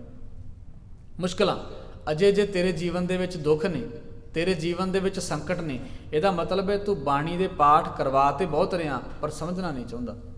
ਵਰਨਾ ਗੁਰੂ ਅਮਰਦਾਸ ਮਹਾਰਾਜ ਨੇ ਇਹ ਗੱਲ ਗਲਤ ਥੋੜਾ ਕਹੀ ਸੀ ਵੀ ਦੁੱਖ ਰੋਗ ਸੰਤਾਪ ਉਤਰੇ ਸੁਣੀ ਸੱਚੀ। ਦੁੱਖ ਨੇ, ਇਹਦਾ ਮਤਲਬ ਬਾਣੀ ਅਜੇ ਸੁਣੀ ਨਹੀਂ। ਜੇ ਸੁਣੀ ਹੁੰਦੀ ਤੇ ਹਜ਼ੂਰ ਗੁਰੂ ਅਮਰਦਾਸ ਮਹਾਰਾਜ ਦੀ ਗੱਲ ਗਲਤ ਨਾ ਹੁੰਦੀ। ਸੁਣੀ ਨਹੀਂ ਬਾਣੀ, ਦੁੱਖ ਹੈ ਹੀ ਇਸ ਕਰਕੇ। ਪੜ੍ਹ ਰਹੇ ਹਾਂ, ਸੁਣ ਬਹੁਤ ਰਹੇ ਹਾਂ, ਪਰ ਕੋਈ ਵੀ ਬੰਦਾ ਉਸ ਪੜ੍ਹੇ ਹੋਏ ਨੂੰ ਵਿਚਾਰਨਾ ਨਹੀਂ ਚਾਹੁੰਦਾ। ਤੁਸੀਂ ਅੰਦਾਜ਼ਾ ਲਾਓ, ਮੰਨ ਲਓ ਅਜੇ ਸਾਡੇ ਬੱਚੇ ਸਾਨੂੰ ਸਵਾਲ ਨਹੀਂ ਕਰਦੇ। ਜਿੱਦਣ ਸਾਡੇ ਬੱਚਿਆਂ ਨੇ ਸਾਨੂੰ ਸਵਾਲ ਕਰਨਾ ਸ਼ੁਰੂ ਕੀਤਾ, ਮਾਂ ਮੈਂ ਤੇਰੇ ਕੋਲੋਂ ਕੁਝ ਸਿੱਖਣਾ ਚਾਹੁੰਦਾ, ਤੂੰ ਦੱਸ ਵੀ ਸਵਸਥ ਆਤ ਬਾਣੀ ਬਰਮਾਓ ਦਾ ਅਰਥ ਕੀ ਹੈ? ਕੀ ਜਵਾਬ ਹੋਏਗਾ ਸਾਡੇ ਕੋਲ? ਇੱਕ ਵਾਰ ਘਰ ਜਾ ਕੇ ਜਿਨ੍ਹਾਂ ਕੋਲ ਮੋਬਾਈਲ ਫੋਨ ਹੈ ਉਹ ਉਹਦੇ ਵਿੱਚ ਵੇਖਣ ਦੀ ਕੋਸ਼ਿਸ਼ ਕਰਿਓ ਵੀ ਇਹਦਾ ਮਤਲਬ ਕੀ ਹੈ। ਭੁਗਤ ਗਿਆਨ ਦਇਆ ਭੰਡਾਰਨ ਦਾ ਮਤਲਬ ਕੀ ਹੈ? ਏਕਾ ਮਾਈ ਜੁਗਤ ਵਿਆਹੀ, ਤਿੰਨ ਚੇਲੇ ਪ੍ਰਵਾਨ, ਇੱਕ ਸੰਸਾਰੀ ਇੱਕ ਭੰਡਾਰੀ, ਇੱਕ ਲਾਏ ਦੀ ਬਾਣ। ਇਹਦਾ ਮਤਲਬ ਇੱਕ ਦੂ ਜੀਭੋਂ ਲੱਖ ਹੋਏ। ਇਹ ਜਪਜੀ ਸਾਹਿਬ ਦੀਆਂ ਮੁੱਢਲੀਆਂ ਪੰਕਤੀਆਂ ਨੇ। ਜਿਹੜਾ ਬੰਦਾ ਇਹ ਦਾਅਵਾ ਕਰਦਾ ਮੇਰੇ ਵਰਗਾ ਸਿੱਖ ਹੀ ਕੋਈ ਨਹੀਂ, ਤੁਸੀਂ 100 ਬੰਦਾ ਖੜਾ ਕਰੋ, 100 ਬੰਦਿਆਂ ਦੇ ਵਿੱਚੋਂ ਉਹਨਾਂ ਨੂੰ ਮੂਲ ਮੰਤਰ ਦੇ ਅਰਥ ਪੁੱਛੋ, 90 ਝੜ ਜਾਣਗੇ ਤੇ 10 ਰਹਿਣਗੇ। 10 ਦੇ ਵਿੱਚੋਂ ਉਹਨਾਂ ਨੂੰ ਪਹਿਲੀ ਪੌੜੀ ਦੇ ਅਰਥ ਪੁੱਛੋ ਤੇ 2 ਬੰਦੇ ਰਹਿਣਗੇ, ਉਹ ਵੀ ਝੜ ਜਾਣਗੇ। ਤੇ ਜਿਹੜੇ ਬਚੇ 2 ਨੇ ਉਹਨਾਂ ਨੂੰ ਅਗਲੀ ਪੌੜੀ ਦੇ ਅਰਥ ਪੁੱਛੋ, ਰਹਿਣਗੇ ਉਹ ਵੀ ਨਹੀਂ। ਦਾਅਵੇ ਸਾਡੇ ਵੱਡੇ ਨੇ, ਵਿੱਚੋਂ ਅਸੀਂ ਖੋਖਲੇ ਹਾਂ ਕਿਉਂਕਿ ਅਸੀਂ ਬਾਣੀ ਨੂੰ ਹੁਣ ਤੱਕ ਵਿਚਾਰਿਆ ਹੀ ਨਹੀਂ। ਹੈ ਸਾਡੇ ਕੋਲ ਬਹੁਤ ਕੁਝ, ਗੁਰੂ ਨੇ ਬੜੀ ਬਖਸ਼ਿਸ਼ ਬੜੀ ਰਹਿਮਤ ਵਿੱਚੋਂ ਇਹ ਬਾਣੀ ਪ੍ਰਗਟ ਕੀਤੀ ਸੀ। ਅਸੀਂ ਧੁਰਕੀ ਬਾਣੀ ਨਾਲ, ਮੁੱਢ ਕਦੀਮਾ ਤੋਂ ਆਈ ਬਾਣੀ ਨਾਲ ਸਾਂਝ ਹੀ ਨਾ ਬਣਾ ਸਕੇ। ਇਹ ਸਾਡੀ ਬਦਕਿਸਮਤੀ ਹੈ।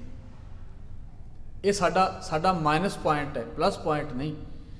ਹਜ਼ੂਰ ਸੱਚੇ ਪਾਤਸ਼ਾਹ ਮਹਾਰਾਜ ਗੁਰੂ ਗ੍ਰੰਥ ਸਾਹਿਬ ਮਹਾਰਾਜ ਦੀ ਬਾਣੀ ਜਿਹਨੂੰ ਅਸੀਂ ਖੁਦ ਪੜ੍ਹਨਾ ਸੀ, ਅਸੀਂ ਦੂਜਿਆਂ ਦੇ ਹਵਾਲੇ ਕਰਤਾ ਵੀ ਕੋਈ ਬੰਦਾ ਆਵੇ ਤੇ ਆਣ ਕੇ ਸਾਨੂੰ ਸੁਣਾਵੇ ਵੀ ਬਾਣੀ ਕੀ ਕਹਿੰਦੀ ਹੈ। ਅਸੀਂ ਡਿਪੈਂਡ ਹੋ ਗਏ ਲੋਕਾਂ ਦੇ ਉੱਤੇ, ਪੇਡ ਬੰਦੇ ਰੱਖੇ ਹੋਏ ਨੇ ਜਿਹੜੇ ਪੈਸੇ ਲੈ ਕੇ ਕੰਮ ਕਰਨ, ਸਾਨੂੰ ਸੁਣਾਉਣ। ਪਰ ਇਹ ਹੱਕ ਕਿਸੇ ਦਾ ਰਾਖਵਾਂ ਤੇ ਨਹੀਂ ਸੀ, ਕਿਸੇ ਦਾ ਰਾਖਵਾਂ ਨਹੀਂ ਸੀ ਹੱਕ। ਤੇ ਜੇ ਅਸੀਂ ਬਾਣੀ ਪੜ੍ਹੀਏ ਤੇ ਫਿਰ ਇਸ ਰੂਪ ਵਿੱਚ ਵੀ ਮੈਂ 5 ਪਾਠ ਕਰ ਲਏ, ਮੈਂ 11 ਕਰ ਲਏ, ਮੈਂ 21 ਕਰ ਲਏ, ਗਿਣਤੀ ਮਿਣਤੀ ਦੇ ਚੱਕਰ 'ਚ ਪਏ ਆ। ਹਜ਼ੂਰ ਨੇ ਆਖਿਆ ਜਿਹੜਾ ਗਿਣਤੀਆਂ ਦੇ ਚੱਕਰ 'ਚ ਪੈ ਜਾਏ, ਲੇਖਿਆਂ ਦੇ ਚੱਕਰ 'ਚ ਪੈ ਜਾਏ, ਉਹ ਆਸ਼ਿਕ ਹੋ ਹੀ ਨਹੀਂ ਸਕਦਾ। ਆਸ਼ਿਕ ਇਹ ਨਾ ਆਖੀਏ ਜੇ ਲੇਖੇ ਵਰਤੈ ਸੋਏ, ਲੇਖੇ ਵਿੱਚ ਨਹੀਂ। ਗੁਰਦੇਵ ਨੇ ਤੇ ਇੱਥੋਂ ਤੱਕ ਆਖਿਆ ਸਤਿਗੁਰ ਸੇਤੀ ਗਣਤ ਜੇ ਰੱਖੇ, ਜਿਹੜਾ ਗੁਰੂ ਦੇ ਨਾਲ ਗਿਣਤੀਆਂ ਮਿਣਤੀਆਂ ਕਰਦਾ ਵੀ ਮੈਂ 108 ਮਣਕਿਆਂ ਦੀ ਮਾਲਾ ਨਾਲ ਤੈਨੂੰ ਚੇਤੇ ਕਰਨਾ, 40 ਦਿਨ ਸੁਖਮਨੀ ਸਾਹਿਬ ਦਾ ਪਾਠ ਕਰਨਾ, 21 ਜਪਜੀ ਸਾਹਿਬ ਦੇ ਪਾਠ ਕਰਨੇ, ਹਜ਼ੂਰ ਨੇ ਆਖਿਆ ਸਿੱਖ ਨਹੀਂ ਹੋ ਸਕਦਾ। ਜਿਹੜਾ ਗੁਰੂ ਦਾਤਾਂ ਦੇਣ ਲੱਗਾ ਗਿਣਤੀਆਂ ਨਹੀਂ ਕਰਦਾ ਵੀ 1 ਦੇਵਾਂ ਕਿ 2 ਦੇਵਾਂ ਕਿ 3 ਦੇਵਾਂ, ਉਹ ਬੇਸ਼ੁਮਾਰ ਦਾਤਾਂ ਦੇ ਰਿਹਾ। ਆਖਿਆ ਉਸੇ ਗੁਰੂ ਦਾ ਨਾਮ ਲੈਣ ਲੱਗਾ ਸਿੱਖ ਗਿਣਤੀਆਂ ਕਰੇ, ਉਹ ਸਿੱਖ ਕਿਵੇਂ ਹੋ ਸਕਦਾ? ਸਿੱਖ ਨਹੀਂ ਹੋ ਸਕਦਾ। ਗੁਰੂ ਨਾਲ ਕਿਵੇਂ ਦੀ ਗਿਣਤੀ, ਗੁਰੂ ਨਾਲ ਕਿਵੇਂ ਦੇ ਸੌਦੇ, ਗੁਰੂ ਦੇ ਨਾਲ ਤੇ ਪ੍ਰੇਮ ਦੀ ਖੇਡ ਖੇਡਣੀ ਹੈ ਸਿੱਖ ਨੇ। ਇੱਥੇ ਆਣ ਕੇ ਸਿੱਖ ਨੇ ਬਾਣੀ ਪੜ੍ਹਨੀ ਹੈ। ਇਸੇ ਕਰਕੇ ਲੋਕਾਂ ਨੂੰ ਪ੍ਰੋਬਲਮ ਹੋਈ ਵੀ ਇਹਨਾਂ ਨੇ ਵੇਖੋ ਜੀ ਸਾਡੇ ਬਣਦੇ ਹੋਏ ਹੱਕ ਜਿਹੜੇ ਸਨ ਉਹ ਦੂਜੇ ਲੋਕਾਂ ਤੱਕ ਪਹੁੰਚਦੇ ਕੀਤੇ ਨੇ। ਜਿਹੜੇ ਲੋਕ ਇਹ ਕਹਿੰਦੇ ਨੇ ਨਾ ਵੀ ਇਹ ਕੂੜ ਪ੍ਰਚਾਰ ਕਰਦੇ ਨੇ, ਐਵੇਂ ਕਰਦੇ ਨੇ, ਅਸਲ 'ਚ ਪ੍ਰੋਬਲਮ ਉਹਨਾਂ ਨੂੰ ਇਹ ਹੈ ਵੀ ਜਿਹੜਾ ਹੱਕ ਪੁਜਾਰੀ ਦਾ ਰਾਖਵਾਂ ਸੀ ਉਹ ਆਮ ਲੋਕਾਂ ਤੱਕ ਪਹੁੰਚਦਾ ਕੀਤਾ, ਪਹੁੰਚਦਾ। ਇਹ ਕਿਸੇ ਦੇ ਭਗਤ ਰਵਿਦਾਸ ਜੀ ਨੇ ਆਖਿਆ ਅਕਾਲ ਪੁਰਖ ਵਾਹਿਗੁਰੂ ਕਿਸੇ ਦੇ ਪਿਓ ਦੀ ਜਗੀਰ ਨਹੀਂ ਹੈ। ਇੱਥੇ ਭਗਤ ਬੇਣੀ ਜੀ ਵਰਗੇ, ਭਗਤ ਸੈਣ ਜੀ ਵਰਗੇ ਲੋਕਾਂ ਦੇ ਘਰ ਸੁਨੇਹੇ ਦਿੰਦਿਆਂ ਰੱਬ ਨਾਲ ਸਾਂਝ ਪਾ ਲੈਂਦੇ ਨੇ। ਭਗਤ ਰਵਿਦਾਸ ਜੀ ਲੋਕਾਂ ਦੀਆਂ ਟੁੱਟੀਆਂ ਹੋਈਆਂ ਜੁੱਤੀਆਂ ਗੰਢਦਿਆਂ ਕਰਤੇ ਪੁਰਖ ਵਾਹਿਗੁਰੂ ਦੀ ਪ੍ਰਾਪਤੀ ਕਰ ਲੈਂਦੇ ਨੇ। ਇੱਥੇ ਭਗਤ ਕਬੀਰ ਜੀ ਵਰਗੇ ਸੂਤ ਕੱਤਦਿਆਂ ਅਕਾਲ ਪੁਰਖ ਵਾਹਿਗੁਰੂ ਨਾਲ ਸਾਂਝ ਬਣਾ ਲੈਂਦੇ ਨੇ। ਹਜ਼ੂਰ ਨੇ ਆਖਿਆ ਰੱਬ ਸਭ ਦਾ ਸਾਂਝਾ। ਗੁਰੂ ਅਮਰਦਾਸ ਮਹਾਰਾਜ ਨੇ ਸ਼ਬਦ ਵਰਤਿਆ ਆਵੋ ਸਿੱਖ ਸਤਿਗੁਰੂ ਕੇ ਪਿਆਰਿਓ ਗਾਵੋ ਸੱਚੀ ਬਾਣੀ। ਬਾਣੀ ਨਾਲ ਜੁੜਿਓ, ਬਾਣੀ ਹੀ ਸਾਡੇ ਮਨ ਨੂੰ ਸਵਾਰ ਸਕਦੀ ਏ। ਇਹੀ ਸਾਚਾ ਧਨ ਹੈ। ਜਿਸ ਧਨ ਦੀ ਗੱਲ, ਜਿਸ ਅੰਮ੍ਰਿਤ ਦੀ ਗੱਲ ਸਤਿਗੁਰੂ ਗੁਰੂ ਗ੍ਰੰਥ ਸਾਹਿਬ ਮਹਾਰਾਜ ਦੀ ਬਾਣੀ 'ਚ ਹਜ਼ੂਰ ਗੁਰੂ ਤੇਗ ਬਹਾਦਰ ਸਾਹਿਬ ਮਹਾਰਾਜ ਸੱਚੇ ਪਾਤਸ਼ਾਹ ਨੇ ਕੀਤੀ। ਗੁਰਦੇਵ ਕਹਿਣ ਲੱਗੇ ਮਾਈ ਮੈਂ ਧਨ ਪਾਇਓ ਹਰਨਾਮ। ਕਿਹੜਾ ਧਨ? ਆਖਿਆ ਸਾਚਾ ਧਨ ਗੁਰਮਤੀ ਪਾਏ, ਗੁਰੂ ਦੀ ਮੱਤ ਵਾਲਾ ਧਨ, ਗੁਰੂ ਦੀ ਬਾਣੀ ਵਾਲਾ, ਨਾਮ ਵਾਲਾ ਧਨ ਜਦੋਂ ਮੈਂ ਆਪਣੇ ਜੀਵਨ 'ਚ ਲੈ ਕੇ ਆਂਦਾ। ਆਖਿਆ ਮਨ ਮੇਰੋ ਧਾਵਨ ਤੇ ਛੂਟਿਓ ਕਰ ਬੈਠੋ ਵਿਸ਼ਰਾਮ। ਮੇਰਾ ਮਨ ਟਿਕ ਗਿਆ, ਟਿਕਾ ਦੇ ਵਿੱਚ ਆ ਗਿਆ। ਹਜ਼ੂਰ ਗਰੀਬ ਨਵਾਜ਼ ਸਤਿਗੁਰੂ ਸੱਚੇ ਪਾਤਸ਼ਾਹ ਸ਼ਬਦ ਦੇ ਅਗਲੇਰੇ ਬੰਦ ਵਿੱਚ ਕਹਿੰਦੇ ਨੇ ਮਾਇਆ ਮਮਤਾ ਜਿਹੜੀ ਆਪਣਤ ਬਣੀ ਸੀ, ਹਰ ਚੀਜ਼ ਮੈਨੂੰ ਮਿਲ ਜਾਏ, ਮੇਰਾ ਘਰ ਵੱਡਾ ਹੋਵੇ, ਮੇਰੇ ਬੱਚੇ ਚੰਗੇ ਸਕੂਲਾਂ 'ਚ ਪੜ੍ਹਨ। ਆਖਿਆ ਕੋਈ ਮਾੜੀ ਗੱਲ ਨਹੀਂ, ਬੱਚੇ ਚੰਗੇ ਸਕੂਲ 'ਚ ਪੜ੍ਹਨ ਕੋਈ ਮਾੜੀ ਗੱਲ ਨਹੀਂ, ਪਰ ਕਿਸੇ ਦਾ ਘਰ ਬਰਬਾਦ ਕਰਕੇ ਨਹੀਂ। ਤੇਰਾ ਘਰ ਵੱਡਾ ਹੋਵੇ ਕੋਈ ਪ੍ਰੋਬਲਮ ਨਹੀਂ, ਪਰ ਕਿਸੇ ਦਾ ਘਰ ਉਜਾੜ ਕੇ ਨਹੀਂ। ਤੇਰੇ ਘਰ ਵਿੱਚ 36 ਤਰੀਕੇ ਦੇ ਪਕਵਾਨ ਬਣ ਕੋਈ ਪ੍ਰੋਬਲਮ ਨਹੀਂ, ਪਰ ਕਿਸੇ ਦੇ ਚੁੱਲ੍ਹੇ ਵਿੱਚ ਪਾਣੀ ਪਾ ਕੇ ਨਹੀਂ। ਕਿਰਤ ਕਰ, ਭਾਵੇਂ ਜਿੰਨਾ ਮਰਜ਼ੀ ਪੈਸਾ ਕਮਾ, ਜਿੰਨੀਆਂ ਮਰਜ਼ੀ ਜ਼ਰੂਰਤਾਂ ਪੂਰੀਆਂ ਕਰ, ਤੇਰੀਆਂ ਲੋੜਾਂ ਪੂਰੀਆਂ ਹੋਣ। ਸਤਿਗੁਰੂ ਨੇ ਤੇ ਸਿੱਖ ਨੂੰ ਇੰਨਾ ਅਮੀਰ ਬਣਾਇਆ। ਆਖਿਆ ਲੋਕ ਤਖਤਾਂ ਤੇ ਮੱਥਾ ਟੇਕ ਕੇ ਬਹਿੰਦੇ ਨੇ, ਮੇਰਾ ਸਿੱਖ ਤਖਤ ਉੱਤੇ ਪੈਰ ਰੱਖੇ, ਪਰ ਸ਼ਰਤ ਇਹ ਹੈ ਮਤ ਦੇਖ ਭੂਲਾ ਵਿਸਰੇ ਤੇਰਾ ਚੇਤਨ ਆਵੇ ਨਾ। ਕੰਡੀਸ਼ਨ ਇਹ, ਕਿਉਂਕਿ ਹਰ ਬਿਨ ਜੀਓ ਜਲ ਬਲ ਜਾਓ। ਗੁਰੂ ਤੋਂ ਬਿਨਾਂ ਇਹ ਜੀਵਨ ਸੜਿਆ ਹੋਇਆ ਸਮਝੋ। ਤੋ ਗੁਰਦੇਵ ਕਹਿੰਦੇ ਨੇ ਮਾਇਆ ਮਮਤਾ ਤਨ ਤੇ ਭਾਗੀ, ਜਿਹੜੀ ਆਪਣਤ ਸੀ ਹਰ ਵੇਲੇ, ਆ ਵੀ ਮੈਨੂੰ ਮਿਲ ਜਾਏ, ਆ ਵੀ ਮੇਰੇ ਢਿੱਡ ਵਿੱਚ ਪੈ ਜਾਏ। ਆਖਿਆ ਤਨ ਤੇ ਭਾਗੀ ਉਹ ਛੁੱਟ ਗਈ, ਖਤਮ ਹੋ ਗਈ। ਕਦੋਂ? ਹਜ਼ੂਰ ਕਹਿਣ ਲੱਗੇ ਮਾਇਆ ਮਮਤਾ ਤਨ ਤੇ ਭਾਗੀ ਉਪਜਿਓ ਨਿਰਮਲ ਗਿਆਨ। ਜਦੋਂ ਗੁਰੂ ਦਾ ਨਿਰਮਲ ਮੈਲ ਤੋਂ ਰਹਿਤ ਗਿਆਨ, ਮੈਲ ਨੂੰ ਦੂਰ ਕਰਨ ਵਾਲਾ ਗਿਆਨ ਮੇਰੇ ਜੀਵਨ ਦੇ ਵਿੱਚ ਆਇਆ। ਲੋਭ ਮੋਹ ਇਹ ਪਰਸ ਨਾ ਸਕੈ ਗਹੀ ਭਗਤ ਭਗਵਾਨ। ਜਦੋਂ ਦੀ ਮੈਂ ਕਰਤੇ ਪੁਰਖ ਵਾਹਿਗੁਰੂ ਦੀ ਪ੍ਰੇਮਾ ਭਗਤੀ ਕਰਨੀ ਸ਼ੁਰੂ ਕੀਤੀ ਹੈ, ਨਾ ਮੇਰੇ ਜੀਵਨ ਵਿੱਚ ਲਾਲਚ ਹੈ, ਨਾ ਮੇਰੇ ਜੀਵਨ ਦੇ ਵਿੱਚ ਮੋਹ ਹੈ। ਲੋਭ ਮੋਹ ਇਹ ਪਰਸ ਨਾ ਸਕੈ ਗਹੀ ਭਗਤ ਭਗਵਾਨ। ਭਗਵਾਨ ਦੀ ਭਗਤੀ ਦੇ ਨਾਲ ਮੇਰੇ ਜੀਵਨ ਚੋਂ ਬੁਰਾਈਆਂ ਖਤਮ ਹੋ ਗਈਆਂ। ਹੁਣ ਭਗਤੀ ਦੀ ਪਰਿਭਾਸ਼ਾ ਕੀ ਹੈ? ਹਜ਼ੂਰ ਕਹਿਣ ਲੱਗੇ ਭਗਤੀ ਦੀ ਪਰਿਭਾਸ਼ਾ ਹੈ ਵਿਣ ਗੁਣ ਕੀਤੇ ਭਗਤ ਨਾ ਹੋਏ। ਗੁਣਾ ਤੋਂ ਬਿਨਾਂ ਭਗਤੀ ਨਹੀਂ ਹੋ ਸਕਦੀ। ਤੇ ਗੁਣ ਕੀ ਨੇ? ਸੰਤੋਖ। ਤੇ ਜੇ ਸੰਤੋਖ ਆ ਗਿਆ ਤੇ ਲੋਭ ਆਪੇ ਖਤਮ ਹੋ ਜਾਏਗਾ। ਪਿਆਰ ਆ ਗਿਆ ਤੇ ਮੋਹ ਆਪੇ ਖਤਮ ਹੋ ਜਾਏਗਾ। ਆਖਿਆ ਲੋਭ ਮੋਹ ਇਹ ਪਰਸ ਨਾ ਸਕੇ, ਗਹੀ ਭਗਤ ਭਗਵਾਨ। ਗੁਣਾਂ ਵਾਲੀ ਭਗਤੀ ਕਰਨ ਦੇ ਨਾਲ ਮੇਰੇ ਜੀਵਨ ਚੋਂ ਬੁਰਾਈਆਂ ਖਤਮ ਹੋ ਗਈਆਂ। ਤੇ ਹਜ਼ੂਰ ਕਹਿੰਦੇ ਜਨਮ ਜਨਮ ਕਾ ਸੰਸਾ ਚੁੱਕਾ, ਜਿਹੜਾ ਹਰ ਵੇਲੇ ਮੇਰੇ ਮਨ ਵਿੱਚ ਸਹਿਮ ਡਰ ਸੰਸਾ ਬਣਿਆ ਸੀ ਕਿ ਇਵੇਂ ਕੀਤਾ ਤਿਵੇਂ ਨਾ ਹੋ ਜਾਏ, ਇਹ ਕੰਮ ਕੀਤਾ ਤੇ ਨੁਕਸਾਨ ਨਾ ਹੋ ਜਾਏ, ਉਹ ਜਿਹੜਾ ਸਹਿਮ ਸੀ ਡਰ ਸੀ ਮੇਰੇ ਅੰਦਰ, ਤੌਖਲੇ ਦੀ ਗੰਢ ਵੱਜੀ ਸੀ, ਖੁੱਲ ਗਈ। ਜਨਮ ਜਨਮ ਕਾ ਸੰਸਾ ਚੁੱਕਾ ਰਤਨ ਨਾਮ ਜਬ ਪਾਇਆ, ਜਦੋਂ ਕਰਤੇ ਪੁਰਖ ਵਾਹਿਗੁਰੂ ਦਾ ਰਤਨ ਲਾਲ ਵਰਗਾ ਕੀਮਤੀ ਨਾਮ ਕੀਮਤੀ ਗੁਣ ਮੈਂ ਆਪਣੇ ਜੀਵਨ ਦੇ ਵਿੱਚ ਟਿਕਾਏ। ਜਨਮ ਜਨਮ ਕਾ ਸੰਸਾ ਚੁੱਕਾ ਰਤਨ ਨਾਮ ਜਬ ਪਾਇਆ, ਆਖਿਆ ਤ੍ਰਿਸ਼ਨਾ ਸਕਲ ਬਿਨਾਸੀ ਤਨ ਤੇ ਨਿਜ ਸੁਖ ਮਾਹੇ ਸਮਾਇਆ। ਜਿੰਨੀ ਵੀ ਤ੍ਰਿਸ਼ਨਾ ਸੀ, ਤ੍ਰਿਸ਼ਨਾ ਦੀ ਬਲਦੀ ਹੋਈ ਅੱਗ ਜਿਹੜੀ ਸੀ ਉਹ ਸ਼ਾਂਤ ਹੋ ਗਈ, ਠੰਡੀ ਹੋ ਗਈ।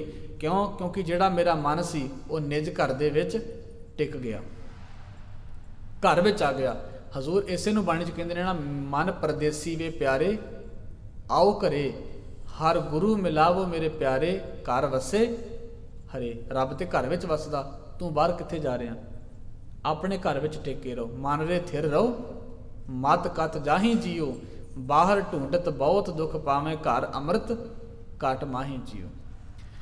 ਹੁਣ ਹਜ਼ੂਰ ਕਹਿੰਦੇ ਨੇ ਤ੍ਰਿਸ਼ਨਾ ਸਕਲ ਬਿਨਾਸੀ ਮਨ ਤੇ ਨਿਜ ਸੁਖ ਮਾਏ ਸਮਾਇਆ। ਅੱਗੇ ਆਖਿਆ ਜਾ ਕੋ ਹੋਤ ਕਿਰਪਾਲ ਦਇਆਲ ਕਿਰਪਾ ਨਿਧ, ਜਿਹਦੇ ਤੇ ਕਿਰਪਾ ਦਾ ਖਜ਼ਾਨਾ ਅਕਾਲ ਪੁਰਖ ਵਾਹਿਗੁਰੂ ਦਇਆ ਕਰ ਦੇਵੇ, ਬਖਸ਼ਿਸ਼ ਕਰ ਦੇਵੇ। ਜਾ ਕੋ ਹੋਤ ਦਇਆਲ ਕਿਰਪਾ ਨਿਧ, ਸੋ ਗੋਬਿੰਦ ਗੁਣ ਗਾਵੇ।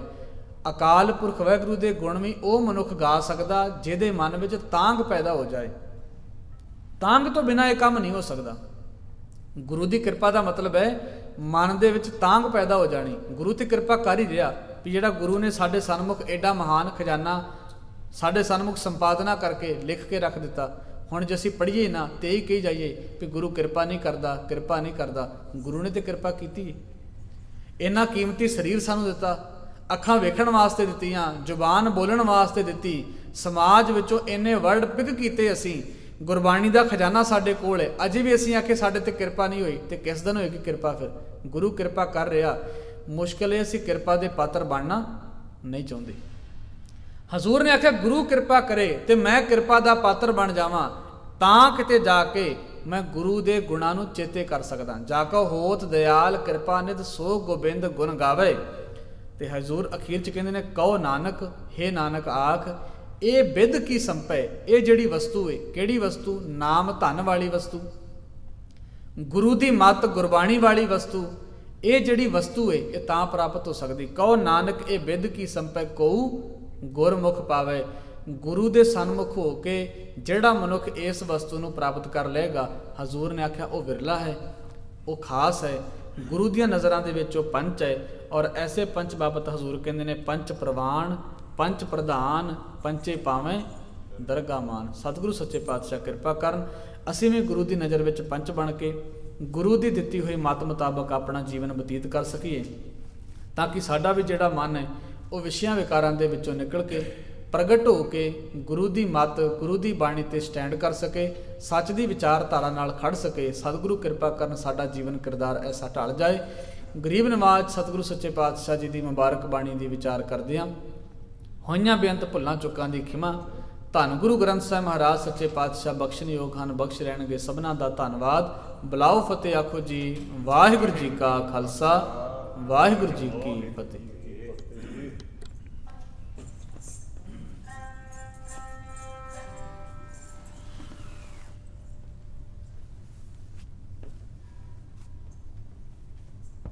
ਵਾਹਿਗੁਰੂ